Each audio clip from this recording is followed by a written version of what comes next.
Good morning, race fans, and welcome to Podium Esports coverage of the Formula Hybrid Plus Electric Wheel-to-Wheel Grand Finale, live from iRacing's virtual New Hampshire Motor Speedway in Loudon, New Hampshire. My name is Justin Prince. Alongside me is my colleague Taylor Burris. Our producer this morning is Ryan Bauer. Ryan is using cameras created by the great Dougie Beard. Today we get ready to go racing at New Hampshire Motor Speedway's road course, Taylor, and it's going to bring many challenges for our competitors today, as they've spent plenty of time preparing for this event with students from universities from both the United States, Canada, as well as India taking part in today's competition. It's a great way to showcase the talent and skills of all those involved here, and at a track that will showcase the driving capabilities of all of our competitors here today. The New Hampshire Motor Speedway road course is unlike any other roval configuration we're used to seeing, such as at Daytona, Charlotte, and even Texas.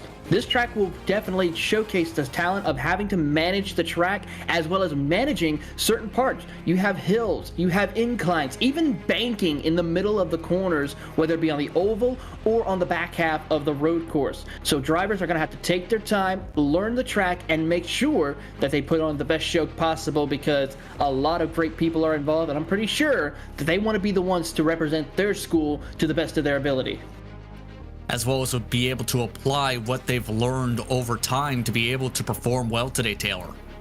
It certainly is. These guys are phenomenal when it comes to experts on hybrid and electric technology, especially in the world of motorsports. And as we see here, as the constant changing of the world of motorsports is, with hybrid power, now even electric and hydrogen power being considered in the world of motorsports, drivers and technicians as well as engineers are trying to hone in those skills and try to find new ways for all of us to enjoy motorsports that we know and love, but also still make it clean, as well as where we can have a great way for the environment as well.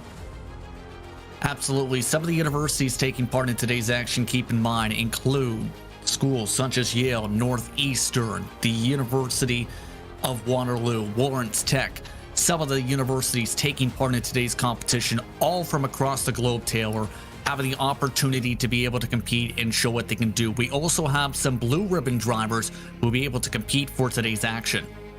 Yeah, it certainly is. These are some of the drivers who are a little bit more well-known when it comes to driving on the simulator and on the track. We even have a couple of people who are part of the Northeast Region's SCCA, which is the Sports Car Club of America. And the Northeast Region, this is one of their famed tracks that they make sure that they come to.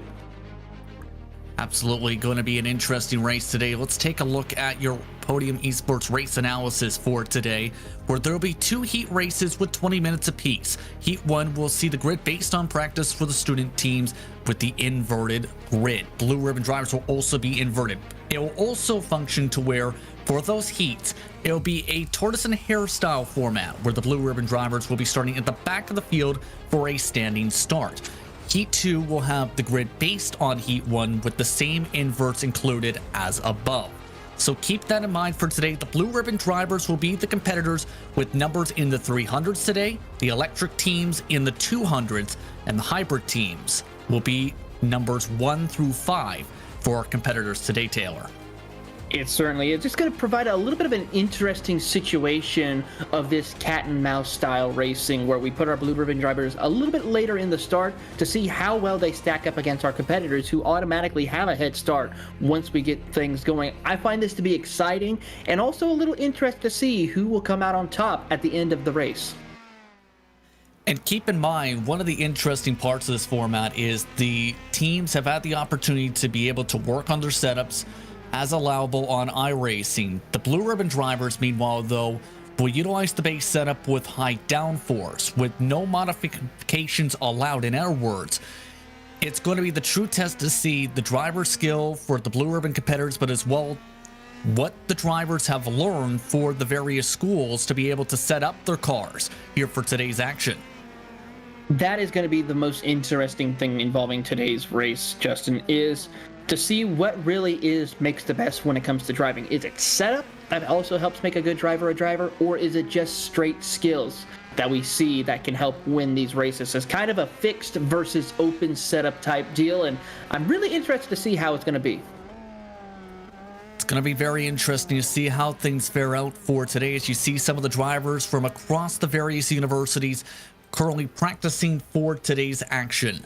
But one of the drivers standing by today is the editor-in-chief for the Roadshow and editor-at-large for CNET. It's Tim Stevens.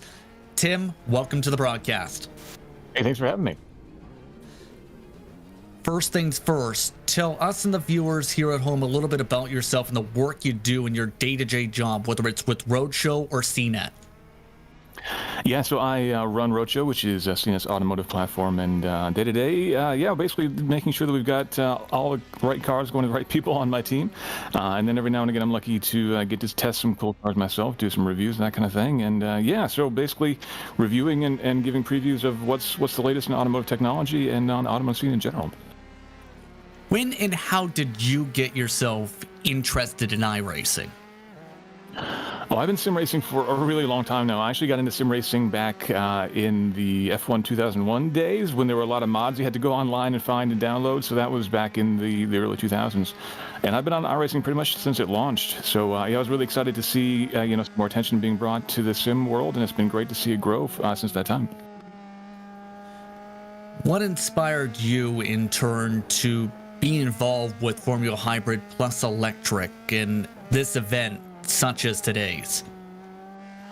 It just seems like a really great program for education in general. Obviously, with COVID over the past 12 months and change, things have had to change. So I thought it was a really interesting approach to basically take some of the engineering mindset and try to bring that to the sim world and basically try to optimize setups in game. I thought that was a really creative solution to the problem. And since I'm such a huge sim nerd, I thought it'd be a great opportunity to kind of help out some of the students.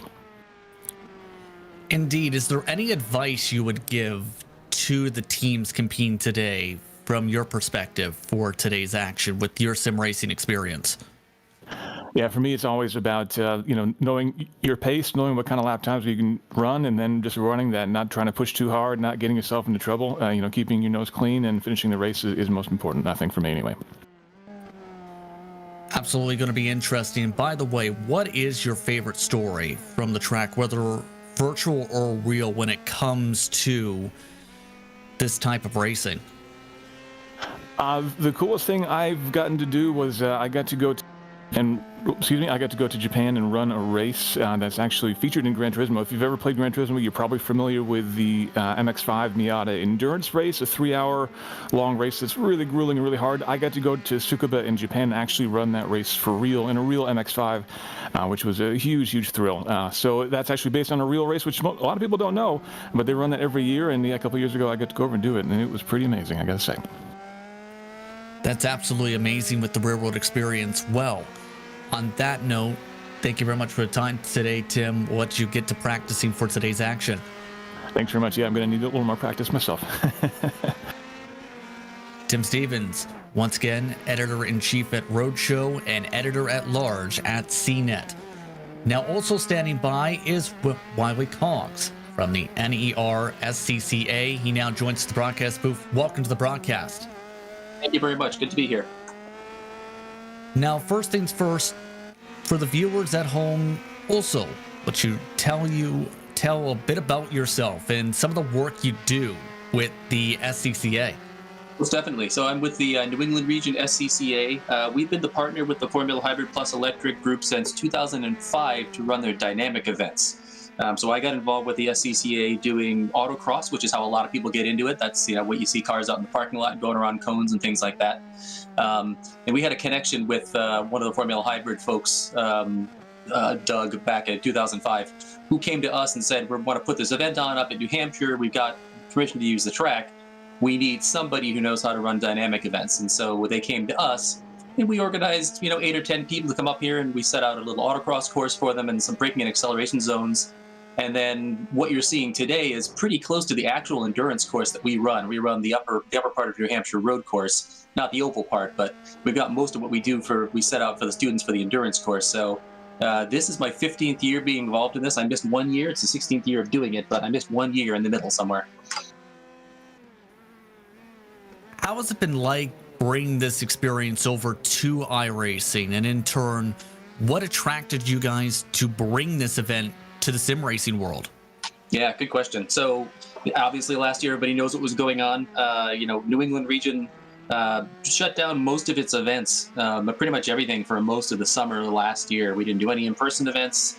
And so we actually ended up holding, for the New England region, we ended up hosting a charity event as an iRacing event as well. We normally do an in-person charity fundraiser with auctions and things like that.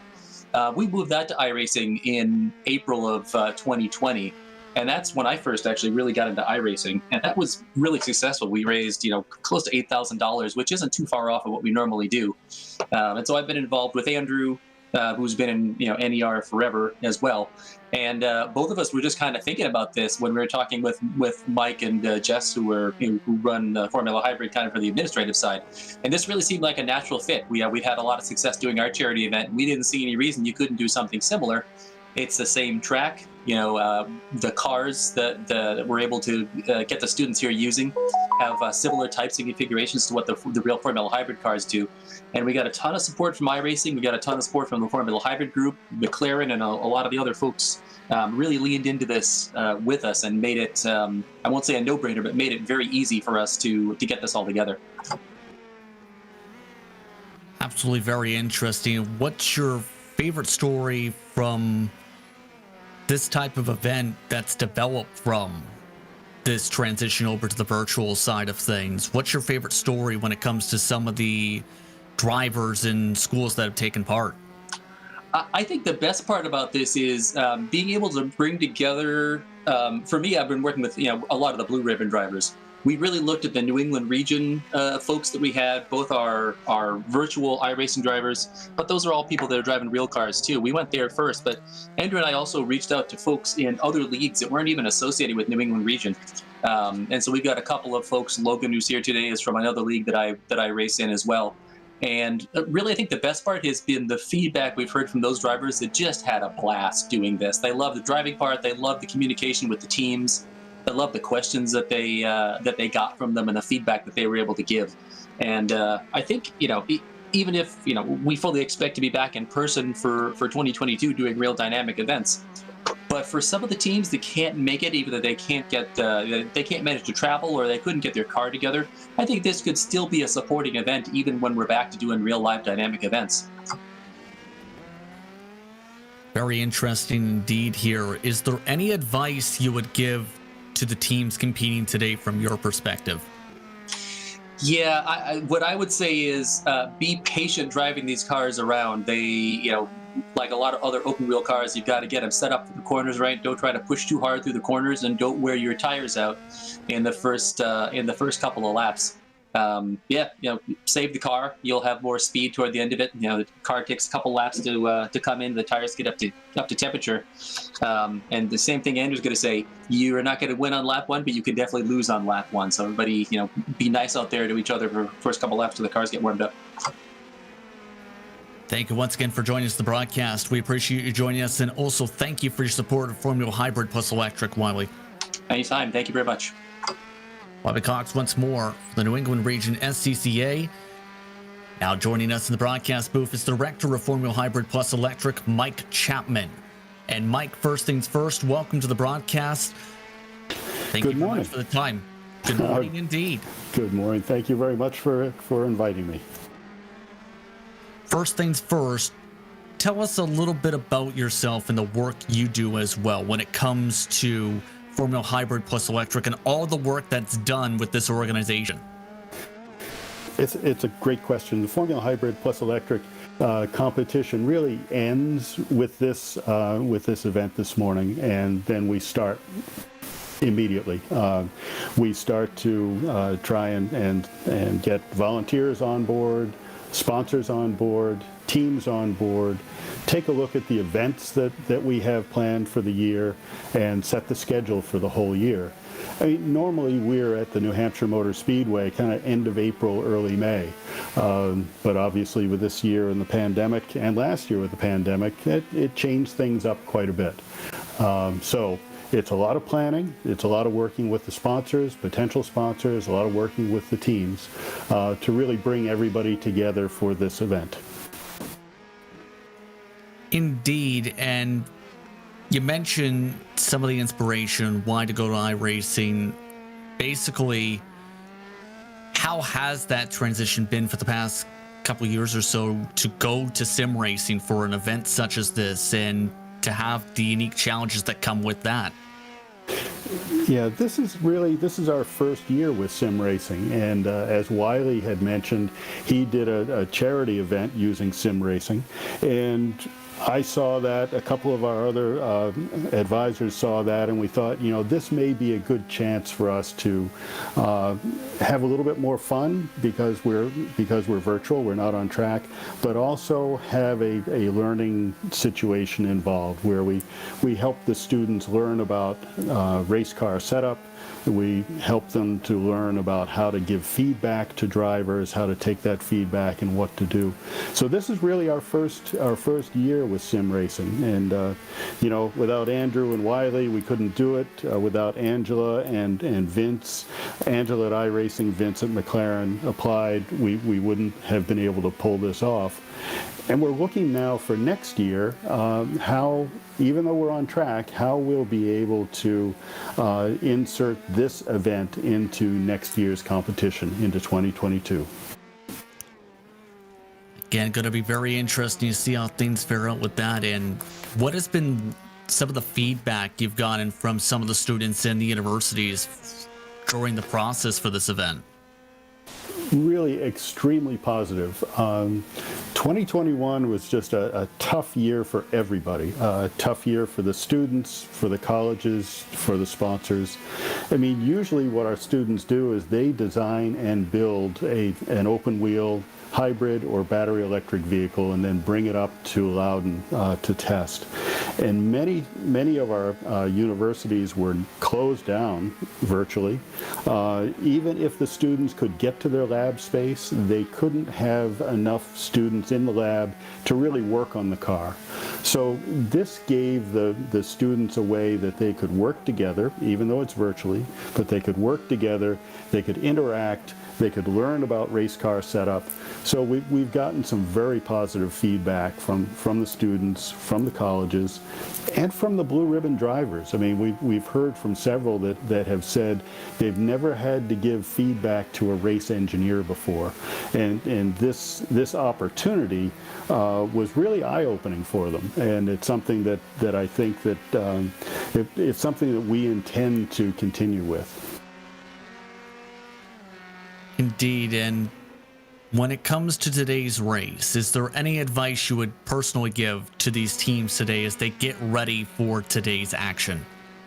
I think the main thing is everybody just have fun. This is for bragging rights only. There are no points to be scored at this event, so just go out and have fun. I think at the end of this broadcast, we'll be able to give the results of the whole competition for both the hybrid and also the battery electric vehicle classes. But right now, this is for bragging rights. Go out and have a blast. Thank you very much for the time, Mike. Okay, thank you. Mike Chapman, once again, the director of Formula Hybrid Plus Electric, joining us. Now joining us is Andrew Benoff, also from the New England region of Sports Car Club of America. Andrew, thank you for time. Thank you for joining us once again on the broadcast today. Thank you guys for having me, and thank you guys for broadcasting this event. First things first, tell us and the viewers about yourself a little bit and the work you do with the SCCA. So currently, I serve as the Assistant Regional Executive for NER SCCA. We oversee a whole bunch of events in New England across all of our different specialties. We have road rallies, rally crosses, autocross, which is racing around cones, and wheel-to-wheel road racing, which is where I've spent most of my 21 years entire life with the club. My father was the RE back in the early 2000s when I was growing up, and was a racer himself. And now I just about 2 months ago completed the first step in getting my road racing license. That's really good to hear, absolutely, Andrew. And now, when it comes to this event, talk us through your involvement and the interest as well for iRacing, because it's talked a little bit about by one of your colleagues at the SCCA about this transition over to sim racing for this event. What's it been like to get involved, and how did it get involved with sim racing from your perspective, Andrew? So I actually started out in sim racing thanks to my uncle, who's also a racer, who was like, you know, this is a way for you to get some cheap practice time. In 2016, before I even had my street license, or 2015, my bad, before I had my street license, and, you know, go practice and learn how to drive in around other cars. You know, I had done NASCAR games as a kid growing up, and, you know, fast forward, I was doing iRacing off and on. And when the pandemic hit, one of my friends, Ryan Field from SCC, from NER, who's an autocrosser, we went through and we said, all right, we're all bored, we're stuck at home, let's do some iRacing. You know, I hosted a couple events and we're like, hey, this is fun. Let's go through and create a league. And so we did that, and come, you know, middle of April, May, we said, uh-oh, we can't host our, you know, big charity event, the Race Against Leukemia. So I had met Ryan through doing the 24 Hours of Lemons, and I asked him if he would be interested in helping us out. We did that, and it was a massive success. Then come December, Wiley said, hey, you know how we did such a great job on the RIL event? Let's go through and do this again, but let's do it for Formula Hybrid. I said, I'm 100% on board. Just let me know what you need from me. And we went through. We worked with Mike and Jess, who unfortunately couldn't be here today, but we're hoping that her son and her are doing well at home. And we worked together and brought Ryan in once again, and you guys, and have done this awesome event here. And you're actually one of the top drivers in the practice charts right now. What's been the preparation like to be able to be essentially one of the key figures now for this race, and one of the drivers who will be one of the blue ribbon competitors? So my preparation has been, this is my shakedown track. Any car that I am going through and I am testing, you know, that comes out on iRacing, and we're going through and I'm testing it here at New Hampshire. This is my home track. I've been coming here my whole life. I've raced on the track. I've flagged at the track. So I've seen a whole lot of ways to get around this track. I know I'm not the fastest driver, but I think I have some pretty good racecraft, and I know where to get around people here. So I think that's kind of going to be my key, and being able to have that patience to get around people. Is there any advice you would give to your fellow competitors for today's action, to where, of course, today a big day with the grand finale? What advice would you give to your fellow competitors today? I would say patience, patience, patience. This is a tight and technical track, and it's not very wide. So, you know, be patient and wait to make those passes. It's a decently long race, so you got plenty of time to go through and make the pass right. So that's going to be the key to the race. Thank you for joining us in the broadcast. We appreciate you joining us, and also thank you for your support of Formula Hybrid Plus Electric. My pleasure. Thank you, guys. Andrew Benna joining us for the New England region of Sports Car Club of America. Now joining us in the broadcast booth is the field application engineer, or one of them, I should say, from the McLaren Clyde. Vince, thank you very much for joining us in the broadcast. Thanks, guys. How you guys doing today? Doing really good. Thank you very much for the time. First things first, tell us a little bit about yourself and the work you do with McLaren.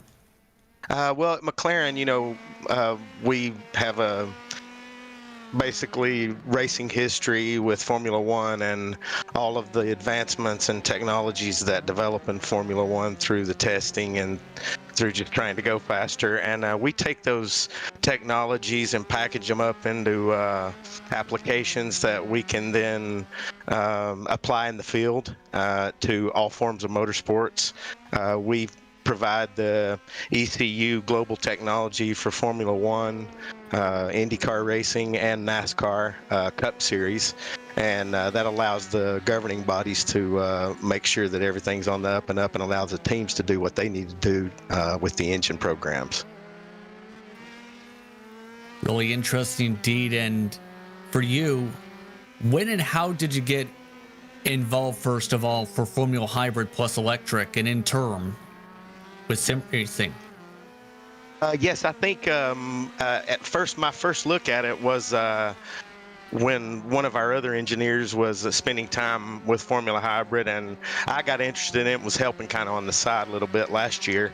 And then when this came up, this is, I've been sim racing for a while, so it was a chance for me to get to blend my sim racing with a chance to work with some students that are coming up in the field and getting ready to embark in racing and trying to grow racing as much as possible. That's really close to my heart now as I get further into my career and toward the end of it.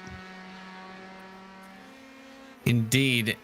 And when it comes to this event, what advice would you personally give to the teams competing today as these drivers get ready for today's grand finale?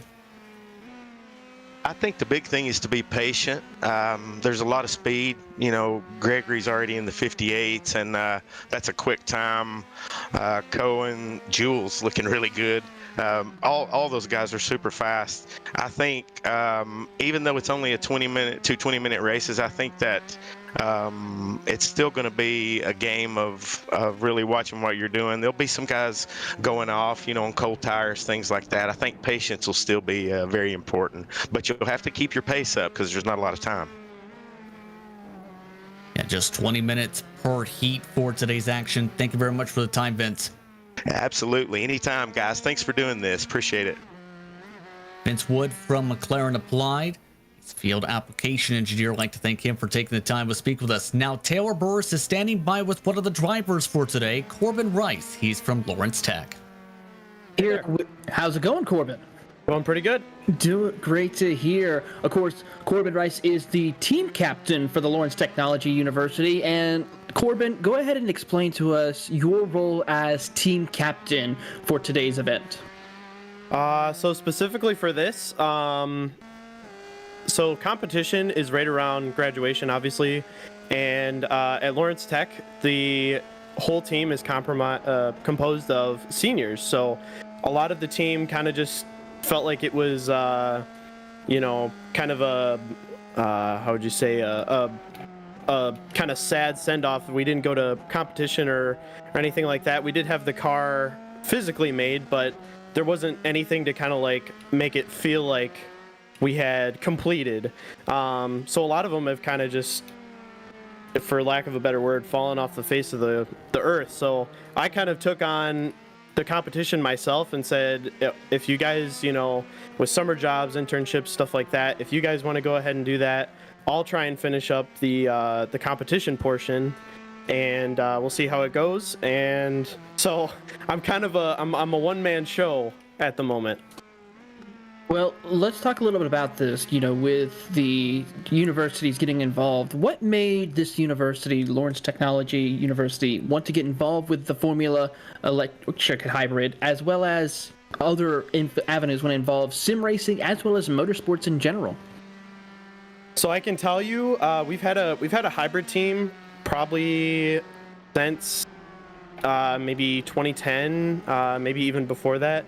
It used to be that we only had the combustion engines, normal formula. And then a few years ago, I think in 2019, the team said, well, we want to try and do fully electric. And the school said, sure, go ahead, as long as you get the funding, of course. And so ever since, I think, 2019, we've been trying to make a fully electric car, and the last few teams have been having issues, and luckily this year we were able to both be the first team to actually compete in the competition beyond the just normal static events of turning in reports, and the first team to also have a running electric car. And Lawrence Tech really is pushing for, in general, for stuff similar to simulation. They're really heavy on esports. Been trying to get esports big at Lawrence Tech. They're always obviously thinking about the automotive industry because Lawrence Tech is by Detroit, Michigan. So, of course, lots of automotive influence there. So, with the way that cars are going, being more not necessarily simulation based, but you know, by themselves, autonomous. There you go. Trying to think of the word. Similar stuff to simulation racing could be used for trying to, you know, just like we did for competition, figure out what's wrong with the car, talk to drivers, and then optimize them, which is obviously very useful in modern automotive industry and the automotive industry of the future. How confident do you feel about behind the wheel of the USF 2000s, the car of choice that we're using here in New Hampshire? Not too bad. I'm putting in a few good laps. This is probably the best run I've had so far. But I can say without a doubt I am not a professional iRacing driver, to say the least. Well, before we let you go, Corbin, to get back out on the track, anyone you would like to say thank you to, or anyone you would like to give a shout out to? Yeah, obviously, thanks to all the sponsors. There's too many to name, so just thank you in general to any sponsor of both the hybrid competition itself and our team. And then obviously like to thank my team for you know, being there to support me, even if I'm taking on this competition myself. The virtual competition, I should say. I'm more than glad to be their captain. So I think that's it.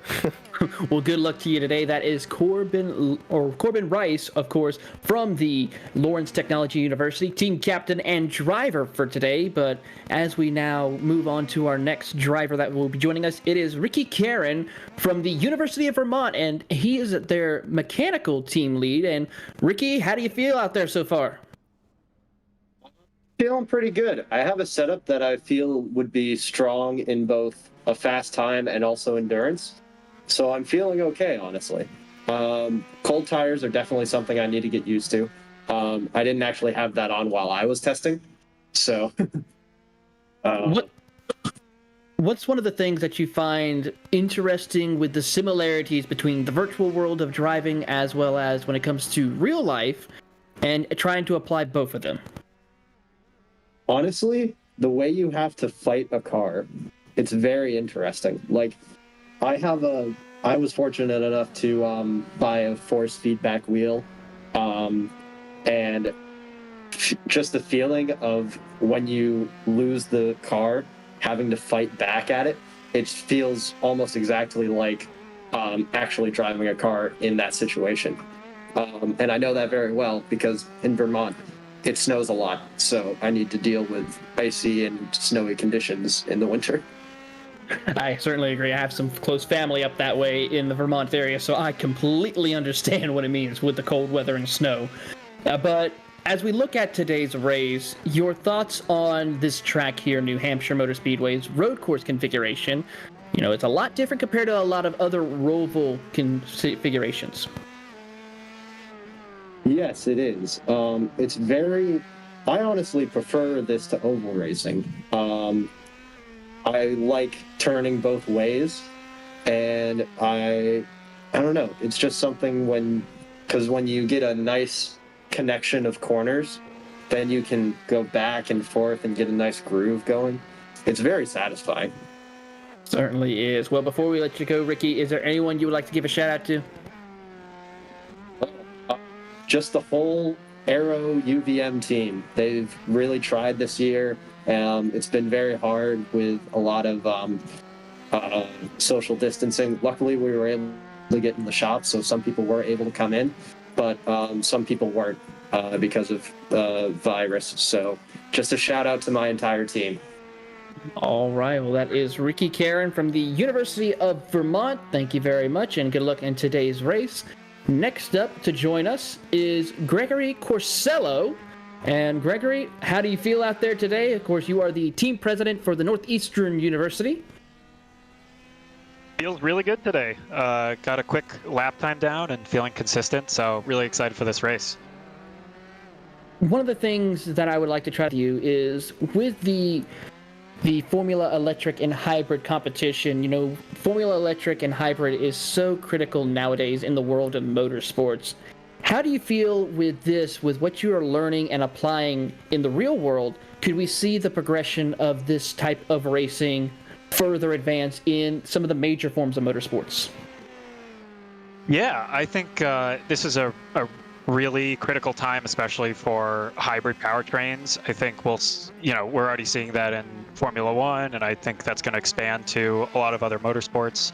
But it's really a great time to be learning all about hybrid powertrains through the Optimal Hybrid event that we did this year for the competition, all the way to the electric powertrain, which we are competing in this year. So it's all really, really important stuff to learn, and it's a kind of perfect time to learn it.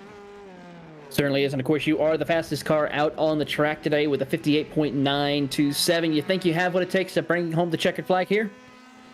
I sure hope so. It's gonna be all about staying clean, getting some good clean passes in a couple of the open passing zones, and then staying consistent, of course. So yeah, well, let's hope so. Well, anyone you would like to say thank you to?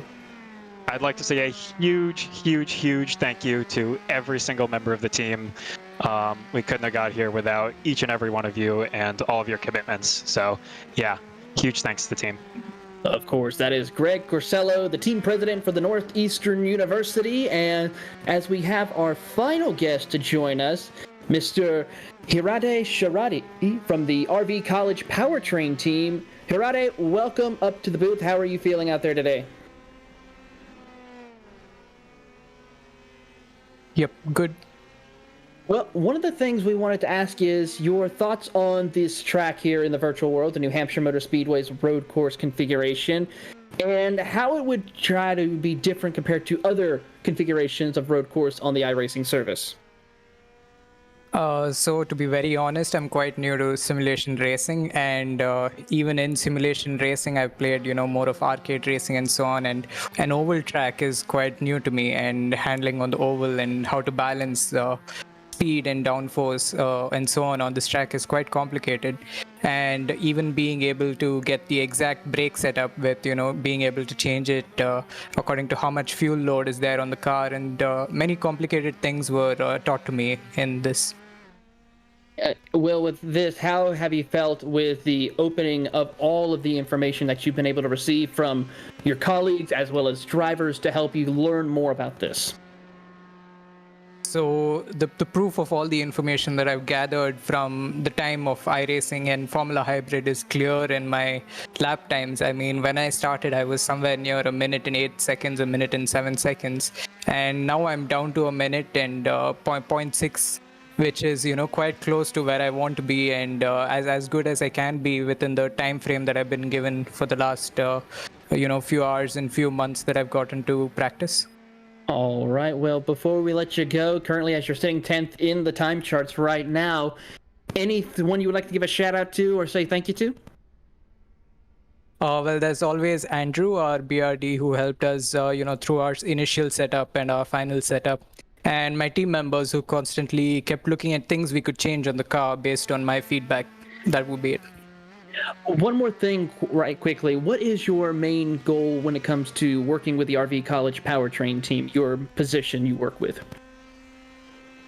So I myself am an electrical head, and we work very closely to achieve our goals with regards to the powertrain and working with the drivetrain, chassis, and suspension. So what we try to do is just maximize with the time we've been given, with the resources we've been given, to be very efficient. That is true, especially with how the world of e-racing, when it comes to such as Formula E or Formula One, the powertrain and drivetrain are some very key important attributes when it comes to saving power as we go through there. But good luck to you in today's race, and we look forward to seeing what you can do. Thank you. Have a nice day. Of course, that is Shirati, who is coming in. He's currently 10th on the leaderboard. I believe we have one more guest ready as we're waiting for him. I believe it's going to be Cohen Evans, who is going to be joining us as we get him up into the booth. He's excited to come up here, and we're ready to go. As Cohen, welcome up to the booth. How are you feeling out there today on the circuit? I'm feeling great today. Well, you're currently second with a 59.13. And how long have you been involved with iRacing and sim racing? At least 4 years right now, I think. Okay. What with that, how have you noticed the difference of changes when it comes to since you started 4 years ago? iRacing has kind of been in a boom since last year, especially during 2020. So what are some of the small changes or big changes that you've noticed since joining the service? Well, when I first joined, I had no idea what I'm doing or what I was doing, but now I'm pretty familiar. I know exactly what I'm doing when I hop into a race and make setups. This last year's been great for iRacing, and I love to see all the new people joining the service. It certainly is. And tell us a little bit about your role when it comes to the Formula, Hybrid, and Electric. Well, I just joined recently, so I haven't had much work with them. Okay. You currently are with the Indiana University or Purdue University in Indianapolis. What is your role with the university there when it comes to this? So, I'm right now a motorsport engineering major, so my school is I think the only school in the country that has a bachelor's in motorsport engineering. So that's kind of why I chose it, and it's about 3 miles away from the Indianapolis Motor Speedway, so I thought it was a good choice to go. Certainly is. And with that opportunity with this university, with the motorsports engineering degree, how important do you think that would be to further your career and hopefully attain a certain goal in the world of motorsports? And if you already have an idea of which type of motorsports division you would be interested in going into? I'm open right now, but I think this school is great. It has a lot of connections all over the motorsports engineering or the motorsports community, so maybe I can find someone to talk to and maybe get a career out of it. Of course. Well, before we let you go, anyone you would like to say thank you to? Say hi to my family, my brother, parents. I'm pretty sure they're watching, so. Of course. You cannot forget to say hello to everyone. Well, of course, that is Cohen Evans from Indiana University, Purdue University, Indianapolis. And as the time continues to clock down, Justin, we are getting closer and closer to the start of heat race number 1 here, and we have 14 cars out on the track getting ready. And as we look at timing and scoring, Gregory Corsello, who we just talked to a few moments ago, is your fastest time with a 58.92. Cohen Evans also in second, and then Jules Perret is your top 3. A lot of different drivers. Of course, we have the hybrid and electric divisions in these 2 separate classes. Want to give a shout out as well to Jessica Kinsey for the work that Jessica has done as coordinating manager at Formula Hybrid Plus Electric for this event, as we're down to the final minute or so of preparation for today's action. By the way, third on the board, David Kenya for at the moment. As you can see, currently trying to sort things on down. Your final thoughts before we get to the standing start for heat number 1, Taylor, for today. Standing start is going to be so critical for these drivers as they try to take their time as well as make sure that they get the best possible jump. It can be a little hectic at times on standing starts. Cars can sometimes bump together a little bit and trying to get into turn 1. But the good news is, with it being an oval road course configuration, or roval as we like to call it, the turn 1, turn 2 configuration here at New Hampshire is a little bit wider, so drivers can get in there a little bit better compared to maybe a turn 1 hairpin style we see at most road course configurations that we see here in the United States or around the world. We're just about all set to go for today's action as the drivers will now make their way towards the starting grid. Again, it is reverse order of the practice as well, with the blue ribbon drivers towards the back. But at the front of the field, it's Ricky Caron in particular, with Gregory Corsello in second position. Bailey will start along with third, Bennett Ulrich, with Cohen Evans in fourth. In fifth position, it is Kenya, along with Rade Chirati, starting in the 6th position. 7th will go to Corbin Rice, with the 8th position going to Chandra Singh Rajput. Rounding out the top 9 for the non-blue ribbon drivers will be Treyas Rahman, Tim Stevens, Vincent Wood, Andrew Benna, along with Logan McKenzie and Quinn Browno will be among the drivers who will be your blue ribbon competitors. With that, let's take a look at your Google Earth for today's action. We're at New Hampshire Motor Speedway. Competitors will have 14 turns to drive around today here at the Magic Mile. But the competitors are all set to go and are now rolling. We are underway from New Hampshire.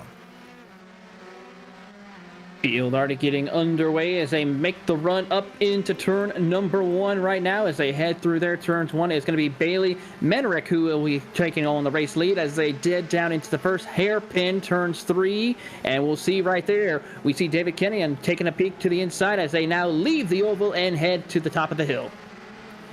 2x2 towards the back of the pack so far as one driver stalled towards the back of the field was Corbin Rice with a bit of a spin from 5th position. The rest of the competitors nice and solid to start things out. Up in the race lead so far, it is Menerick, who is currently holding on to the lead by a couple car lengths, currently over Kenya, heading off in towards the infield through inside of New Hampshire's turns 3 and 4 for the oval portion. As they rejoin the oval, you're on board right now with Cohen Evans from the Indiana University, Purdue University, Indianapolis, right there in 3rd. He's going to try to get into the slipstream, but he is under heavy attack right now with a couple of cars behind him, Andrew Bernet and Greg Corsello in hot pursuit, but Menerick is doing a great job of holding on to the race lead over the rest of the field as they head into the tight hairpin to transition out of the road or oval onto the road course section of the course. Here comes Andrew. He'll take a peek to the inside of Evans as they go side by side, almost taking it 3 wide as they head toward the bank curve. Benna taking a peek now to the high side, trying to lean his way in through that banking. And that's one of the tough parts when it comes to this track, is going to be that said banking. Is going to be just trying to make sure you hit that turn properly, as majority of the other turns are more flatter here, Taylor. They certainly are, and that's what provides a little bit of an interesting challenge compared to the bank corners that we see here in most racing at New Hampshire. This provides a little bit of grip for some drivers, but also it makes it interesting of making sure you don't lock up your tires as quickly. As we heard earlier in some of our interviews, drivers need to learn with these open wheel cars to take care of their equipment early and try to save it for the end of the race to really put down the pressure on their competitors here today. And I gotta say, these 5 drivers, Menerick, Kanae, Evans, and Benna, as well as Corsello. These 5 drivers are putting on one beautiful show as they battle heading down into the banked oval or banked section of the course, as we now see Benna get around David now for that 3rd position. Able to make the pass so far. It's been a good start for that 371. It's already made its way inside the top 3 in the early portions. The lap times, by the way, 1 minute per lap estimated for today's action. These drivers are expected to have about 17 or so to go when they get to the stripe. This time by as the race lead still separated by now 4 tenths. Menerick and Evans have been pretty much the class of the field this race as they work their way down into the oval section of turns 1 and 2. Evans gets a good run as you're on board with him. He gets a great run down the back straightaway as they enter into turn number 3. He'll dive it to the inside, complete the pass. Will Menerick try to cross over? He cannot. New race leaders on lap number 4. Cohen Evans, your race leader, as you're on board with Menerick, as they head down into the bank section corner of turn number 6 and then make the climb up the hill before heading down the roller coaster before rejoining back on the oval section of the course. Greg Corsello, I should rather say, among the drivers, meanwhile, who are trying to make some moves. He's lost several positions since the start. Is now working his way towards the high side. You can see he's trying to poke his way around a couple different directions here. He's just not been able to find a way on by to move up for some spots there in the 207. He certainly is. It's a little bit difficult for him right now. He's going to try to go to the outside right now of Kanai as they work their way through the turn 1 and 2 oval section of the course. You're on board with Kanai now as they work their way down the back straightaway heading into turn 3. Logan McKenzie now has joined him. Contact is made between McKenzie and Corsello. That will send Corsello around a tough break for him as he will drop to at least 8th position, maybe 9th, and a tough break for Gregory Corsello in that 207. Tough break for the Northeastern student, as you'll see in our replay right here. You can see just that bit of contact coming from behind sends him off in the tire barrier, and he does indeed fall to 9th position. Keep in mind that damage is off for this event, as these drivers look to have fun for their grand finale here today, so he'll be able to keep on going. The downside is he's lost a ton of time as a result. He certainly has, as we've had a couple of other issues for some drivers, as we see the pass right now between Andrew Banat and Bailey Menerick as they'll go side by side through turns 1 and 2. As you'll see, Menerick is on the top side, Banat is on the bottom of the racetrack as they head down towards turn 3. Menerick tries to have the inside advantage to throw the block. Crossover contact is made between the two, and here comes David Kanai. He'll move up into 3rd, and he wants more.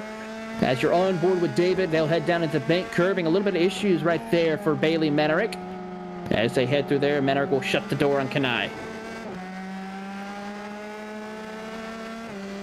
And back single file, they go once more. Keep in mind, lots of interesting backgrounds as talked about with some of these students earlier on in the broadcast. For David, a virtual vehicle tuner for the University of Victoria in Canada. And just started iRacing as of this competition. So able to gain a lot of sim racing experience here over the past few months here with this competition. That's one way to really get yourself involved with it, and especially in this battle. And what a track really to showcase your first time talents here at this circuit with the road course configuration here. Oh, big issue right there. Open over. Hard contact. And there goes David back on pit road. Let's take a look at the replay here, as looked like a bit of an earlier break possibly. We'll have to see. Had the run coming in through turn 2 for right there. That's what we call a little bit of aggressive blocking right there, if I would say so. I think Andrew was trying to throw the block, but David thought he could make it stick, and unfortunately for David and for Andrew, their day is pretty much not going to be up to the good. Of course, damage is off here, but still a tough break for our competitors as we now watch the rest of the field right now go through. Logan McKenzie sits in that 3rd position, trying to catch back up to Andrew, but for Cohen Evans, he's checked out to about 4.5 seconds.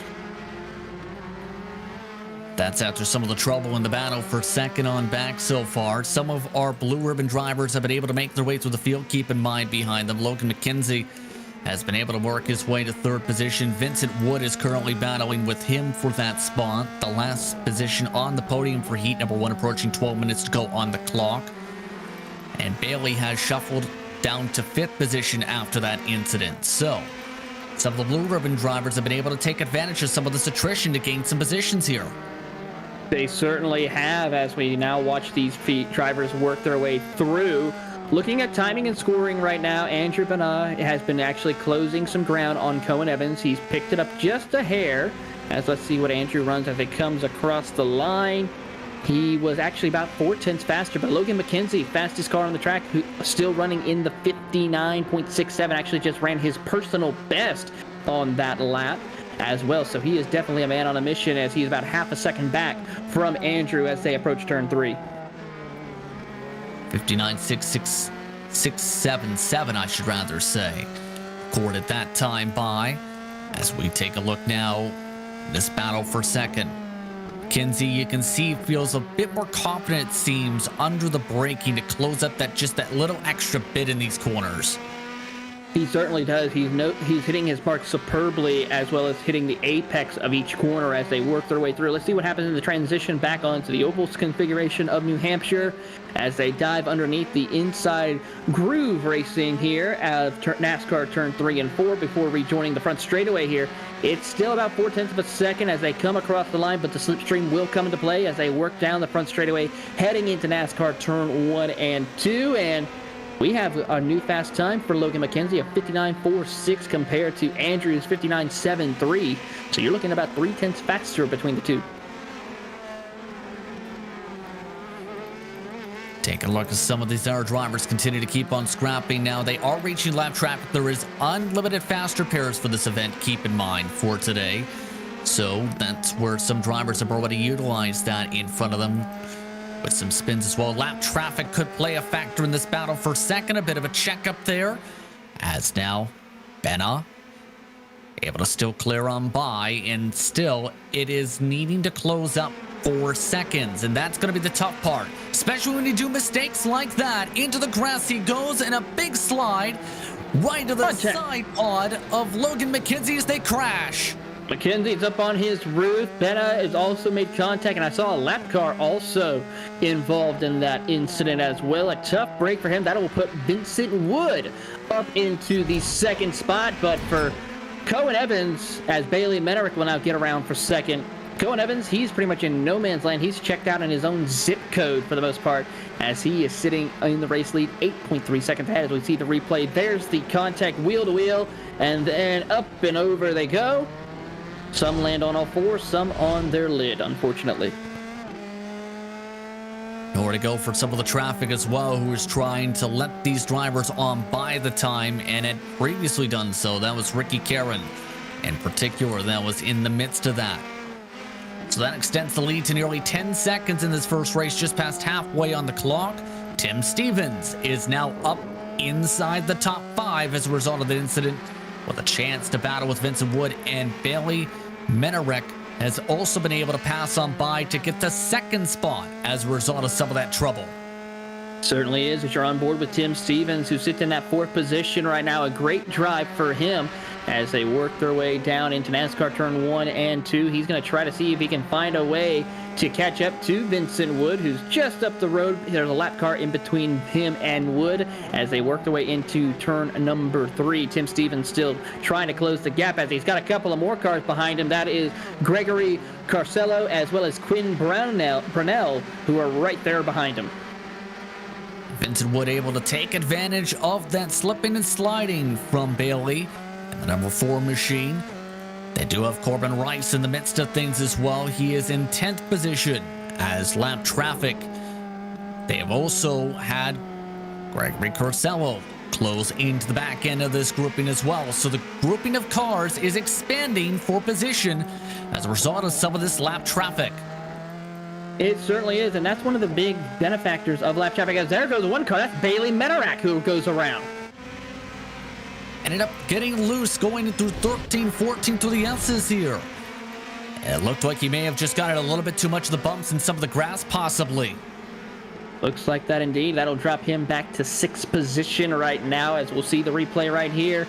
He goes out to hit to his next apex. Will clip the grass right about there, and around he'll go. Thankfully, we have no damage allowed on the cars and on limited fast repairs, as you pointed out. So he will rejoin and continue on his way for him as we see him. He's trouble for your race leader. Cohen Evans has spun around, heading back into the oval. Evans had a 10-second lead, and that is now gone because he had the Dodger race car. That was a lap car that was in the middle of the racetrack who had lost it right in front of him with no time to react. Certainly not. Actually makes contact with the driver. Don't know who that was, unfortunately, but he had enough of a gap, though, to still get back on the racetrack and continue, but it's now down to 1.6 seconds between him and Vincent Wood as they enter turn 3. Looking ahead of our race leader, Cohen Evans, he does have no major lap traffic in front of him right now, so this could be what he needs to try to stretch out the lead between him and Vincent Wood. It's Especially with 6 estimated laps to go this upcoming time by, this is going to be very critical to rebuild that buffer, Taylor, that they had, or he had, I should rather say, before that trouble. I think the best thing that we could do, that Conan could do right now, is just keep it on the black stuff, not try to make any more silly mistakes. Don't push the car, because that is one of the worst things you could do after making a mistake. Pushing the car to where you could possibly make another mistake, and for him, with how much of a gap he has, he could easily lose that race lead from Vincent Wood now. He had enough of a gap to where it could save him the first time, but you don't want to press your luck. You can see just how much Vincent Wood is trying to push. He's lost about 6/10 this lap, though. He is dropping back and starting to fall into the clutches of Corsello. In fact, right now, Corsello, last time by, a 59.352. That was quicker than the race leader by 2/10. Certainly was indeed right now, as Gregory Corsello is actually the fastest car on the track, who was the only driver, get this, Justin, to break into the 58-second bracket. Under a minute is fast around New Hampshire road course, but going underneath the sub 59 seconds, that's impressive, especially with these USF 2000s. Absolutely. 1.5 years of iRacing experience entering this event for Corsello from Northeastern. And he mentioned the most valuable thing he learned from the virtual racing component was how technical the car setup is, how tailored each setup is to one's driving style. He drives to the right side and quickly makes the move on Wood and locks up the brakes. Still is able to keep it on the racetrack, though. Wood trying to capitalize back to the right side by side as they head through the infield and through the road course portion. Corsello has the inside advantage through the bank corner right now. That will give him that advantage and the second place. But here comes Vincent Wood with a head of steam. Down the hill they will go. And let's see, will Wood try to take a peek to the inside? He takes a look. Can't quite get to the inside yet, as they are now making their way back to the transition onto the main oval configuration, working through the inside of turn 3 and 4. We've seen so many drivers make mistakes through here, Justin, but they get through cleanly. Corsello pulls it out to about half a second. Now it's the matter of, is there going to be enough time to get up to Evans? He needs to close in 3.6 seconds. They do have lap traffic ahead who's getting loose and off the racetrack. That car goes. And no factor, though, for the battle for second position, though.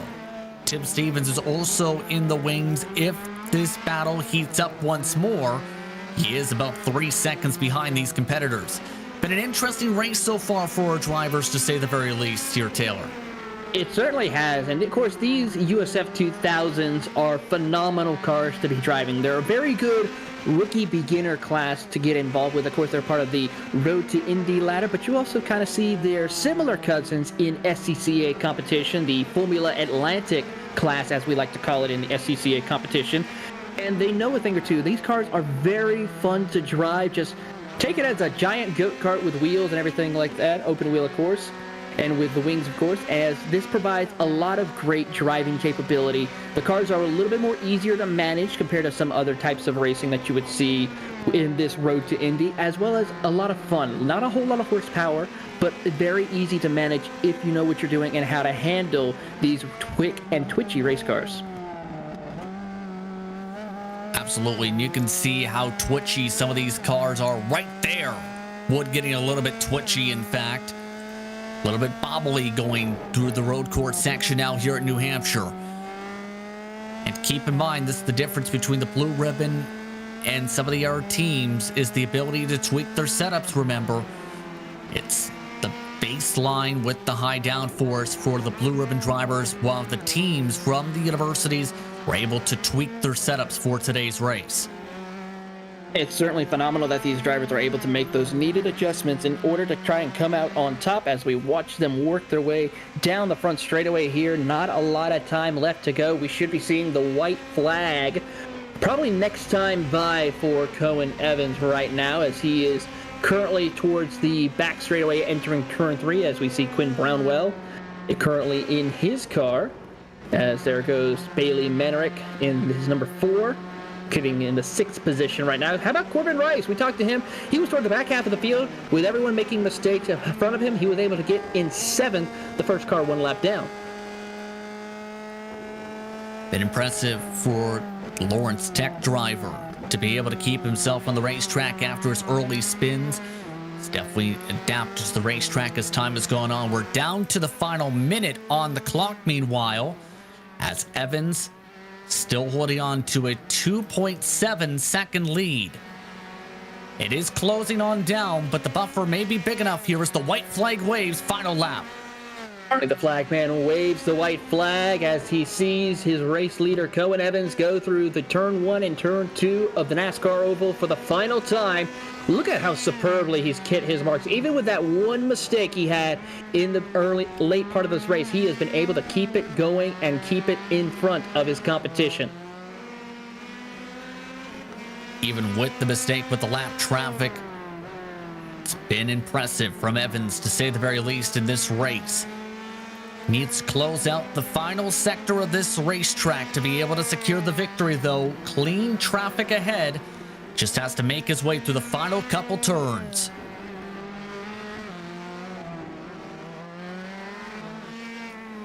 Cohen Evans from Indiana University, Purdue University, Indianapolis, making his way through the final corner. Coming to the checker flag, he wins Heat 1 of today's event. Orsello comes home in second, and Vincent Wood will roll across the stripe to round out the top 3. Rest of the lead lap. Go ahead, Taylor. I was saying rest of the lead lap cars are coming through. Here comes Bailey Menorak, who is up towards the top 3 before his incident, as a couple of cars also spinning out of the final section. But your point, Justin. I was about to say a fun race, to say the very least here, Taylor. It certainly was. This track provides a lot of unique challenges for our competitors here today, and I gotta say, it kind of makes me want to get behind the wheel of one of these cars and go out there to have some fun with these USF 2000s, as we see the 301 of Logan McKenzie come across the start-finish line, as he will complete his race here in the 11th position. And the last car is now crossed the stripe. That is Kenya, who will cross the stripe to close things on out. Let's take a look at your race results from heat number 1. Cohen Evans coming away with the checker flag by 2.5 seconds over Greg Corsello.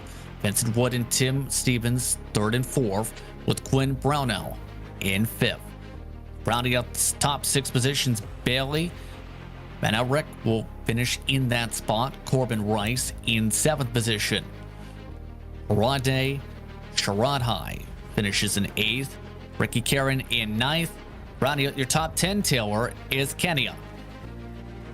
In the 11th position will be Andrew Benai, followed by Logan McKenzie in 12th, with Harshita Singh Raput in the 13th position, with Sheras Raman rounding out your 14-car field. And it looks like the Yale drivers were able to make it into today's race. During pre-race, we found out that they had some technical difficulties before the race, so they were glad they were able to finally get on the track to complete a couple of laps here. With that, we'll take a quick break. You're watching Podium Esports for coverage of today's action of Formula Hybrid Plus Electric Racing competition.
Welcome back to Podium Esports' coverage of Formula Hybrid Plus Electric Wheel to Wheels Grand Finale.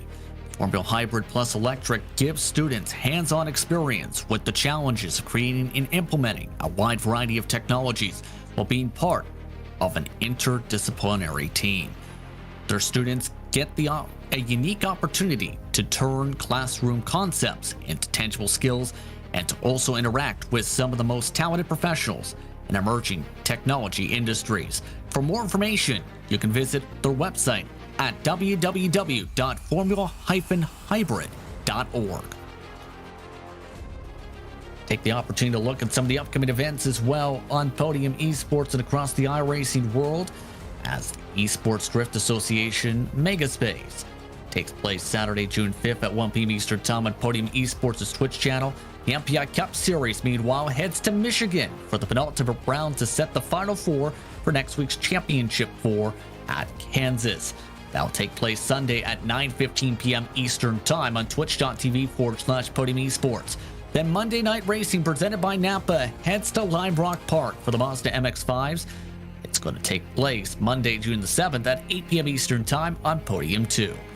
The PCA Sim Racing Series 6 heads over to Michelin Raceway Road, Atlanta for round number 7 on Wednesday, June the 9th at 8 p.m. Eastern Time on PCA Sim Racing YouTube channel. The next Gen Fast Fridays takes place at Talladega Friday, June the 11th at 9:30 p.m. Eastern Time. You can catch that on twitch.tv/Podium Esports. Sign up for free over at McConeySetupShop.com/event-signups. It's open to anyone on the iRacing service. In the eNASCAR Road to Pro Qualified iRacing Series in its top split for the Round 1 finale heads over to Dover International Speedway Thursday, June the 17th at 9 p.m. Eastern Time on Podium Esports' Twitch channel. Overall, a lot of activity coming up, and it been in a lot of activity on the racetrack, Taylor, for heat number 1, an entertaining one to say the very least. It certainly was, Justin. A lot of great driving amongst our competitors here today. And a lot of drivers have been able to handle the competition quite well here with the Formula Electric Hybrid Series here at New Hampshire Road Course as we continue on here for heat race number 2. One of the things I'm looking forward to is seeing if anybody who had maybe some struggles in heat 1 learn from their mistakes to see if they can better improve their position once we get things going. That will be the interesting call that we could see from some drivers. Absolutely going to make things very intriguing for this race today to see how things play out for our competitors in heat number 2. With that, I believe you're now going to be standing by with one of the drivers who just took part in the race. David Kania is with Taylor Burris.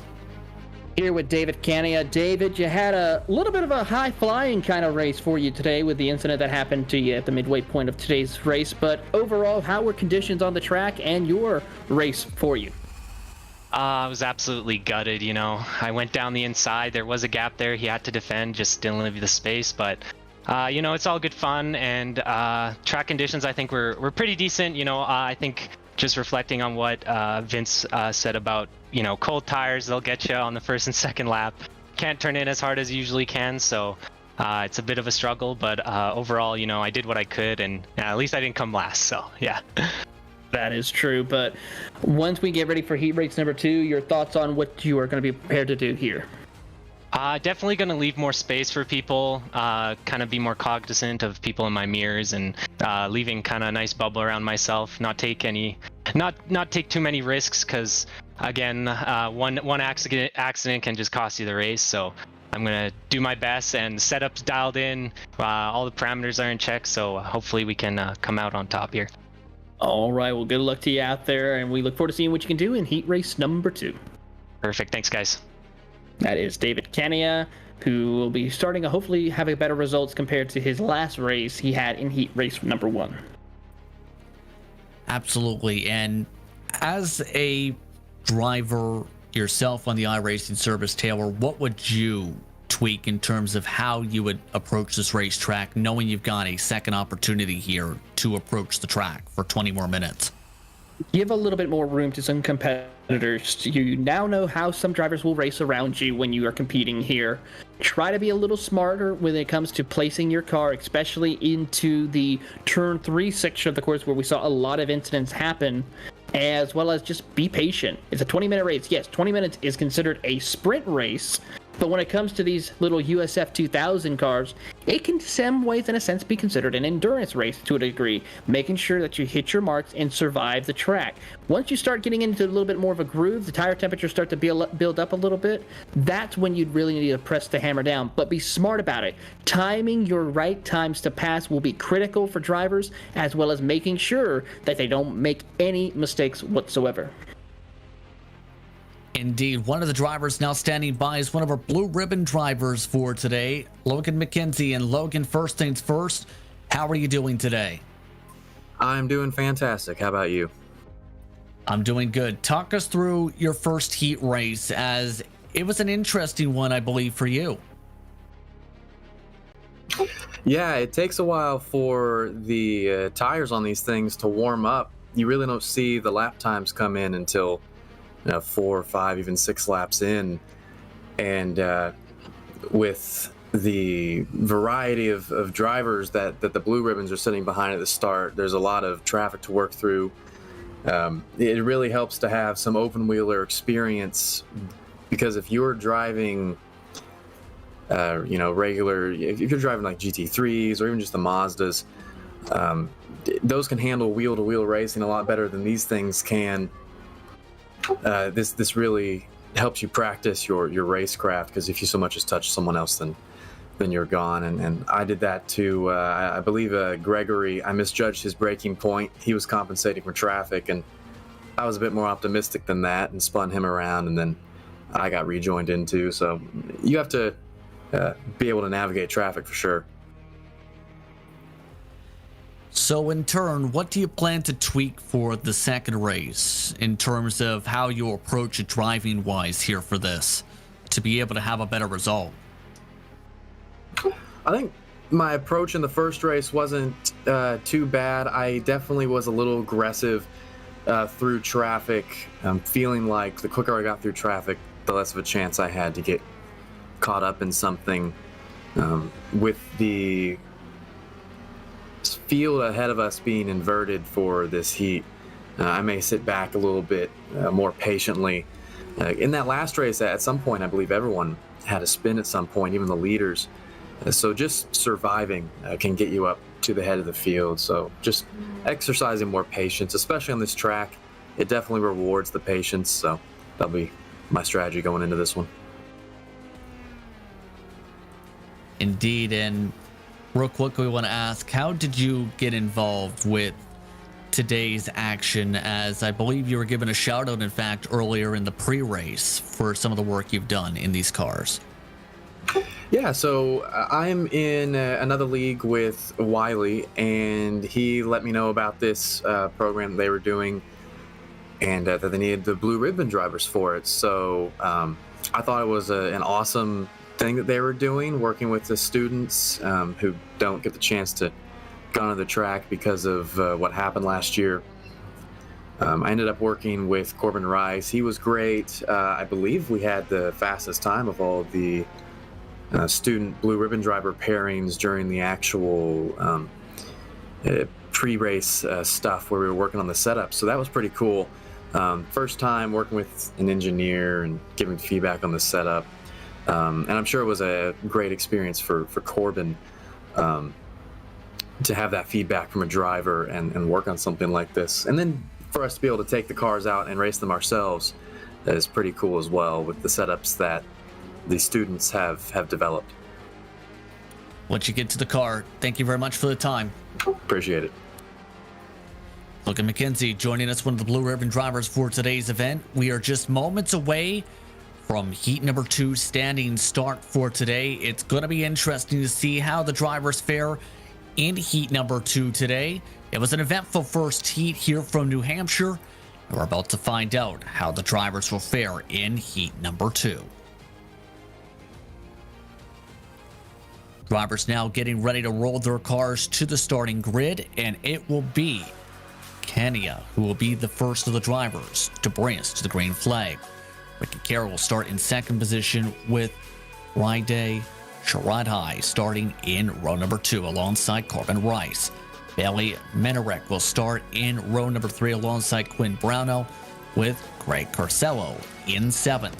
Cohen Evans will start in 8th, and then the opposite blue ribbon drivers, Logan McKenzie in 9th, and Chuben A in 10th. Tim Stevens and Vincent Wood will be among the 6 rows ready to go for this standing start.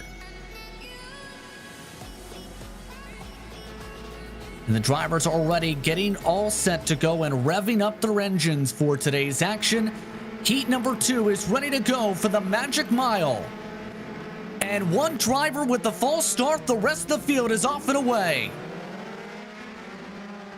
Looks like to be Richard Karen, who is the one who made the false jump. That's going to cost him a major penalty here, as he had to give all those positions back and then come down pit road to serve a penalty.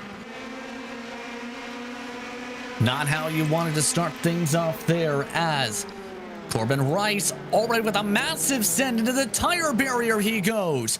Quinn Brownell got clipped. Several other cars trying to straighten each other out as they go to the road course section for the first time. A tough break indeed for our competitors as they work their way through the infield to the inside. Couple of cars making contact. Around they go, and I gotta say, a tough break here at the opening lap here at New Hampshire. One driver got beached along the curbing. Now let's take a look at this start and what was an intriguing beginning of this race. This is going to be from the view of Corbin Rice. You can see the one driver with the false jump in front, and then they get towards the road course section where trouble starts to ensue. It certainly is going to be the case here as we watch on these drivers here working their way through the circuit as they come rejoining through turns 1 and 2 down the back straightaway. David is doing a great job of holding on to the race lead, learning from what he had the last race as more cars go around in turn 3 as one car makes contact with the tire barrier. And you can see he's now among the drivers quickly who have had to make their way to the pit lane, as Evans, by the way, is already up to the 3rd position. You can tell that experience, 4 years of sim racing experience in particular, coming into play for Evans to get himself quickly up towards the front of the field. He certainly is as they work their way through the back half of the course. Now is approaching the NASCAR turns 3 and 4 section on the inside as they work their way to rejoin the front straightaway here. Taking a look at the track temperature right now, it's 112 degrees. It's hot, it's sticky. It's going to be a lot of less grip for these drivers here as they work their way down into NASCAR turns 1 and 2. Kenya trying to hold on to the race lead of more than 2 seconds as Brownell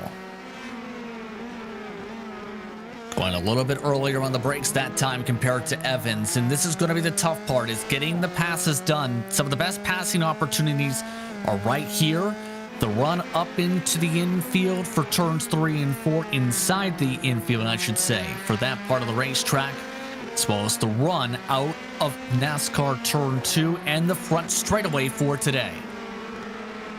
So much at stake here as they work their way down the hill to rejoin the oval configuration of the circuit. As we see the battle right now between Quinn Brownell and Cohen Evans. They're on board with Evans now. He is making up ground. He is the fastest car on the racetrack as they come on the front straightaway. He's going to get that slipstream from Brownell as they come down the front straightaway. Heading into turn 1, he'll take a peek. He decides to stay back in line as he'll dive it to the inside through turns 1 and 2.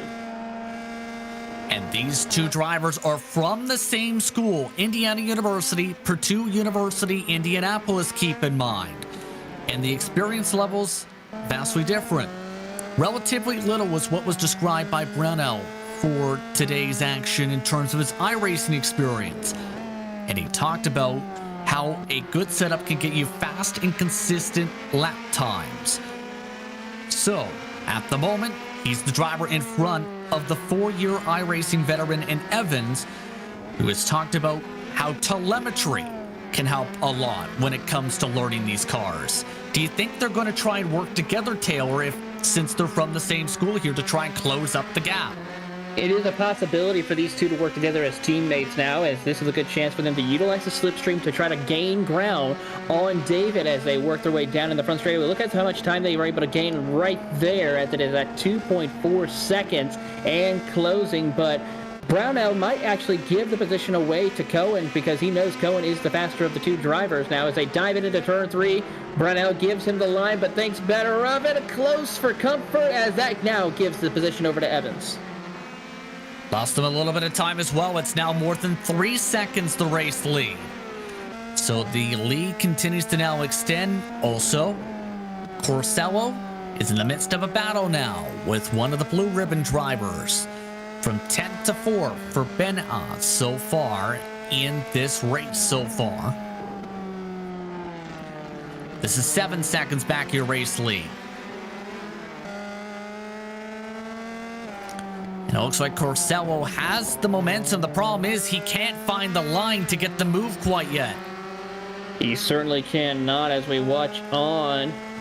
You're on board with McKenzie and Benai right now. Actually, Benai is right there and currently holding on to that 4th position, but Cosello tries to go the long way around in that 207 as he tries to make it stick. He gets a little loose right there off corner exit, but is able to maintain and hold on as they make their way to turn 3. Massive send to the outside from the 371. Can't make it stick, though. Corsello is now up into the 4th position, a +3 on the race so far. Race lead, by the way, has been shaved down dramatically this lap as well. At the inner end of the road course, it's gone from 3 seconds to about 1.2 seconds in the span of a lap. 1.2 and closing, now making less than a second as they go way through these final set of corners before they get on the front straightaway here. Time as they come across the right here. One to a 15.633. David Kanai needs to try to find the speed he needs because he is losing it quickly toward the rest of the field. Under 14 minutes to go on the clock for this event as Evans now back within 1.2 seconds.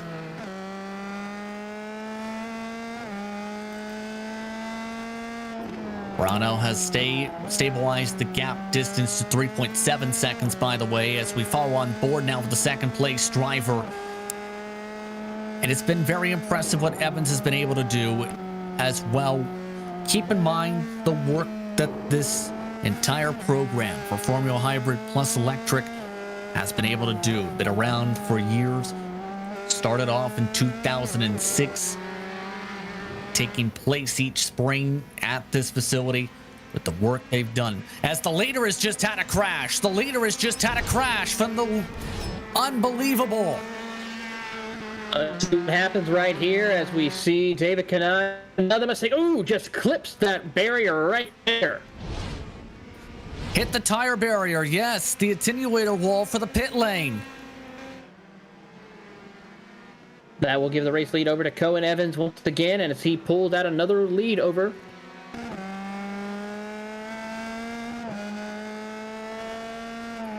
So Cohen Evans now in the lead over Brownell. Corsello in 3rd. Bene is in 4th position. McKenzie in 5th. With 6th position now going to Medarek. Take a look at that battle for 2nd position. It's starting to heat up. Corsello again reeling in these drivers right in the middle of the corner. Corsello's definitely a man on a mission right now, trying to find his way around Quinn Brownell as they work their way down the front straightaway, heading into turns 1 and 2. See if he can get the toe. Trying to get the run. Clipped a little bit of the difference in banking. There's a slight bit of difference in banking in turns 1 and 2, Taylor, here at this racetrack. And it can slow you down if you hit it the wrong way here. That's why it's a little bit best to not hug that inside lane. It's better to go to the middle groove to try to propel you and get the momentum you need. These cars are momentum based. Yes, they can be quick on the throttle, but as long as you keep the momentum up through the corners, that will be the biggest factor to help you get a good finish or win today's race. Lap traffic is ahead. Karen is right up the road from these competitors as well. A little bit wide for Brownell. Here comes Corsello as he makes the move to the inside and move Corsello up to second. Remember, Corsello closed up the gap to about a couple seconds from about this distance back before as the lap car gets loose in front of the battle for position. Tough break right there for that driver as he is going through turns 1 and 2. Let's take a look. That was Karen. And you can see this was a sketchy moment for the battle for third position. That was side by side when this happened. Oh, that's a good way to wake yourself up in the middle of the race. If you get a little tired, just see a car spinning in front of you. Not what you want to see, though, at that part of the racetrack either. No, certainly not, but he was able to quickly get around and move on, but unfortunate for the driver involved in that incident here. He'll get back out on track, though, momentarily. Benet is now wanting to move up into the top 3 as the new fast lap set by Evans of 59.354. Last time by the stripe. To the inside this time. Benet trying to wrap it around the yellow line, in fact, slipping all the way to the third line goes Brownell. Brownell able to get the better run, though, coming off the corner. Preferred line this time to go into the road course section. And here comes Logan McKenzie taking advantage all of a sudden. Oh, he had to back out, though, because Benoit was going to clip him right there along with Quinn Brownwell as well. So a tough break for him because he was about to take 2 for 1. Bit of tire-to-tire contact there amongst the competitors. But able to get the better run, though, this time to the quarter. McKenzie now trying to set things on up to try and get by into the 4th position. Under 10 minutes on the clock for heat number 2. A little bit wide that time for the 371. Still has the better momentum. Brownell again overrunning a bit of the corner, and that seems to be his struggle spot. It's the run through turns 12, 13, and 14. The S's here at New Hampshire. It certainly is. That's one of the critical areas where we've seen a lot of mistakes happen, especially late in the going. We saw Ben Bailey Menarak make mistakes there. We just saw our former race leader, of course, David Kenai, make a mistake there, as well as several other drivers in heat race number 1. So, unfortunately, that section seems to be the Achilles heel to some of these drivers here. And Brownell has had a crash. I'm not sure what to say on this one. Let's go on board with Brownell as they enter turn number 3. Hits his apex. And well, can we get maybe a behind the camera of the rear end of the car? Maybe. I think he might have hit a bit of the curbing for that to happen. The best way I can describe in that situation. Looks like to be the case as we see here. Hits the curb and liftoff. Not high enough to where it can join the Podium Esports space program, but he was close. We'll give him a 5 on the takeoff on that one. Again, no damage for today's race, so keep that in mind as Logan McKenzie goes into the battle for 3rd position. Last time by, he gained about half a second on the 371.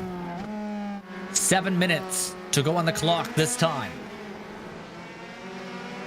As McKenzie will get around Andrew, I think Andrew was able to realize how quickly McKenzie was closing up on him, did the sportsman thing, and let Logan by. That'll move now Logan McKenzie up to the 3rd spot. But a little bit off into the sand as well at the same time.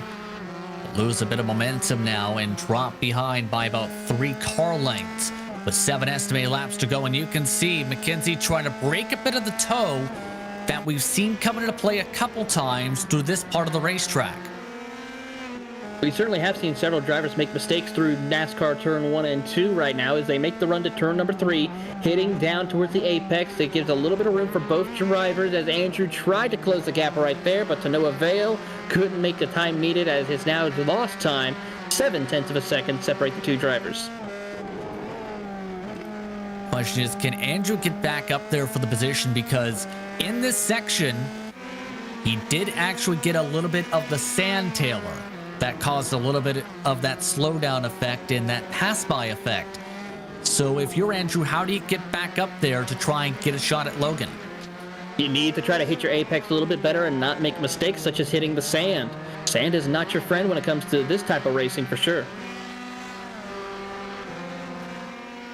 Under 6 minutes to go on the clock. The lead has stabilized at 5 seconds. New purple lap, though, from McKenzie. A 59.294. Impressive run for the Blue Ribbon driver, the highest running of the Blue Ribbon drivers so far. The gap is starting to close back up, though. It's one of the main focal points so far. Keep in mind that the highest running drivers when it comes to student teams, it is, at the moment, the electric teams. Cohen Evans, 208 leading that way. When it comes to the hybrid teams, highest running driver is still the number 3 machine currently. Kenya, who is still held on to the 5th position after having that incident from the race lead with the attenuator just a few laps ago. Certainly is. So a great drive for David in his class, but not for the overall lead right now, as we see one of our drivers, that is Logan McKenzie, get around one of the lap traffic cars. He's about 5 seconds back from Gregory Corsello and about 10 seconds back from your race leader. And with 4.5 minutes left to go, it's a tall order needed for McKenzie. Even more so for Corsello to try and close up, and Corsello has been having a bit of struggles. The close-in now is coming back for the battle for 3rd. And Andrew definitely wants that position back, it looks like, Taylor. It's the matter of, can he get it? Driving and catching up to one driver is one thing. Passing is a completely different other opportunity, as we'll see Andrew try to fight back and get on the podium here for this race as they work their way down the hill to rejoin back on the oval section of the course here as we continue to watch on between the two. Andrew's hitting his marks and doing what he needs to do, but he's running out of time, under 4 minutes to go. And the interesting thing is going to be how this all fares out. McKenzie definitely does not want to provide any tow to the back end, from his back end to Bene. Once more, under 4 minutes now to go on the clock as we look for the back end. And the gap seems to be slowly gaining ground each time now through this section too. It certainly is, as we watch on this battle for the position here of 3rd as they work their way down the field here. Working through the bank section of the course, a great battle indeed. And again, want to give a shout out to the work that Formula Hybrid does, because those who do not know, competition for interdisciplinary design and engineering brings a challenge for undergraduate and graduate university students. For all the work they've done here on iRacing, it's been very impressive, to say the very least, Taylor. It certainly has, Justin. The hard work that goes behind this team is phenomenal, and a great opportunity for the Formula Hybrid and Electric team. Make sure to go visit them, because they have so much information and a lot of great, amazing minds behind this to help further the future of hybrid and electric racing technology.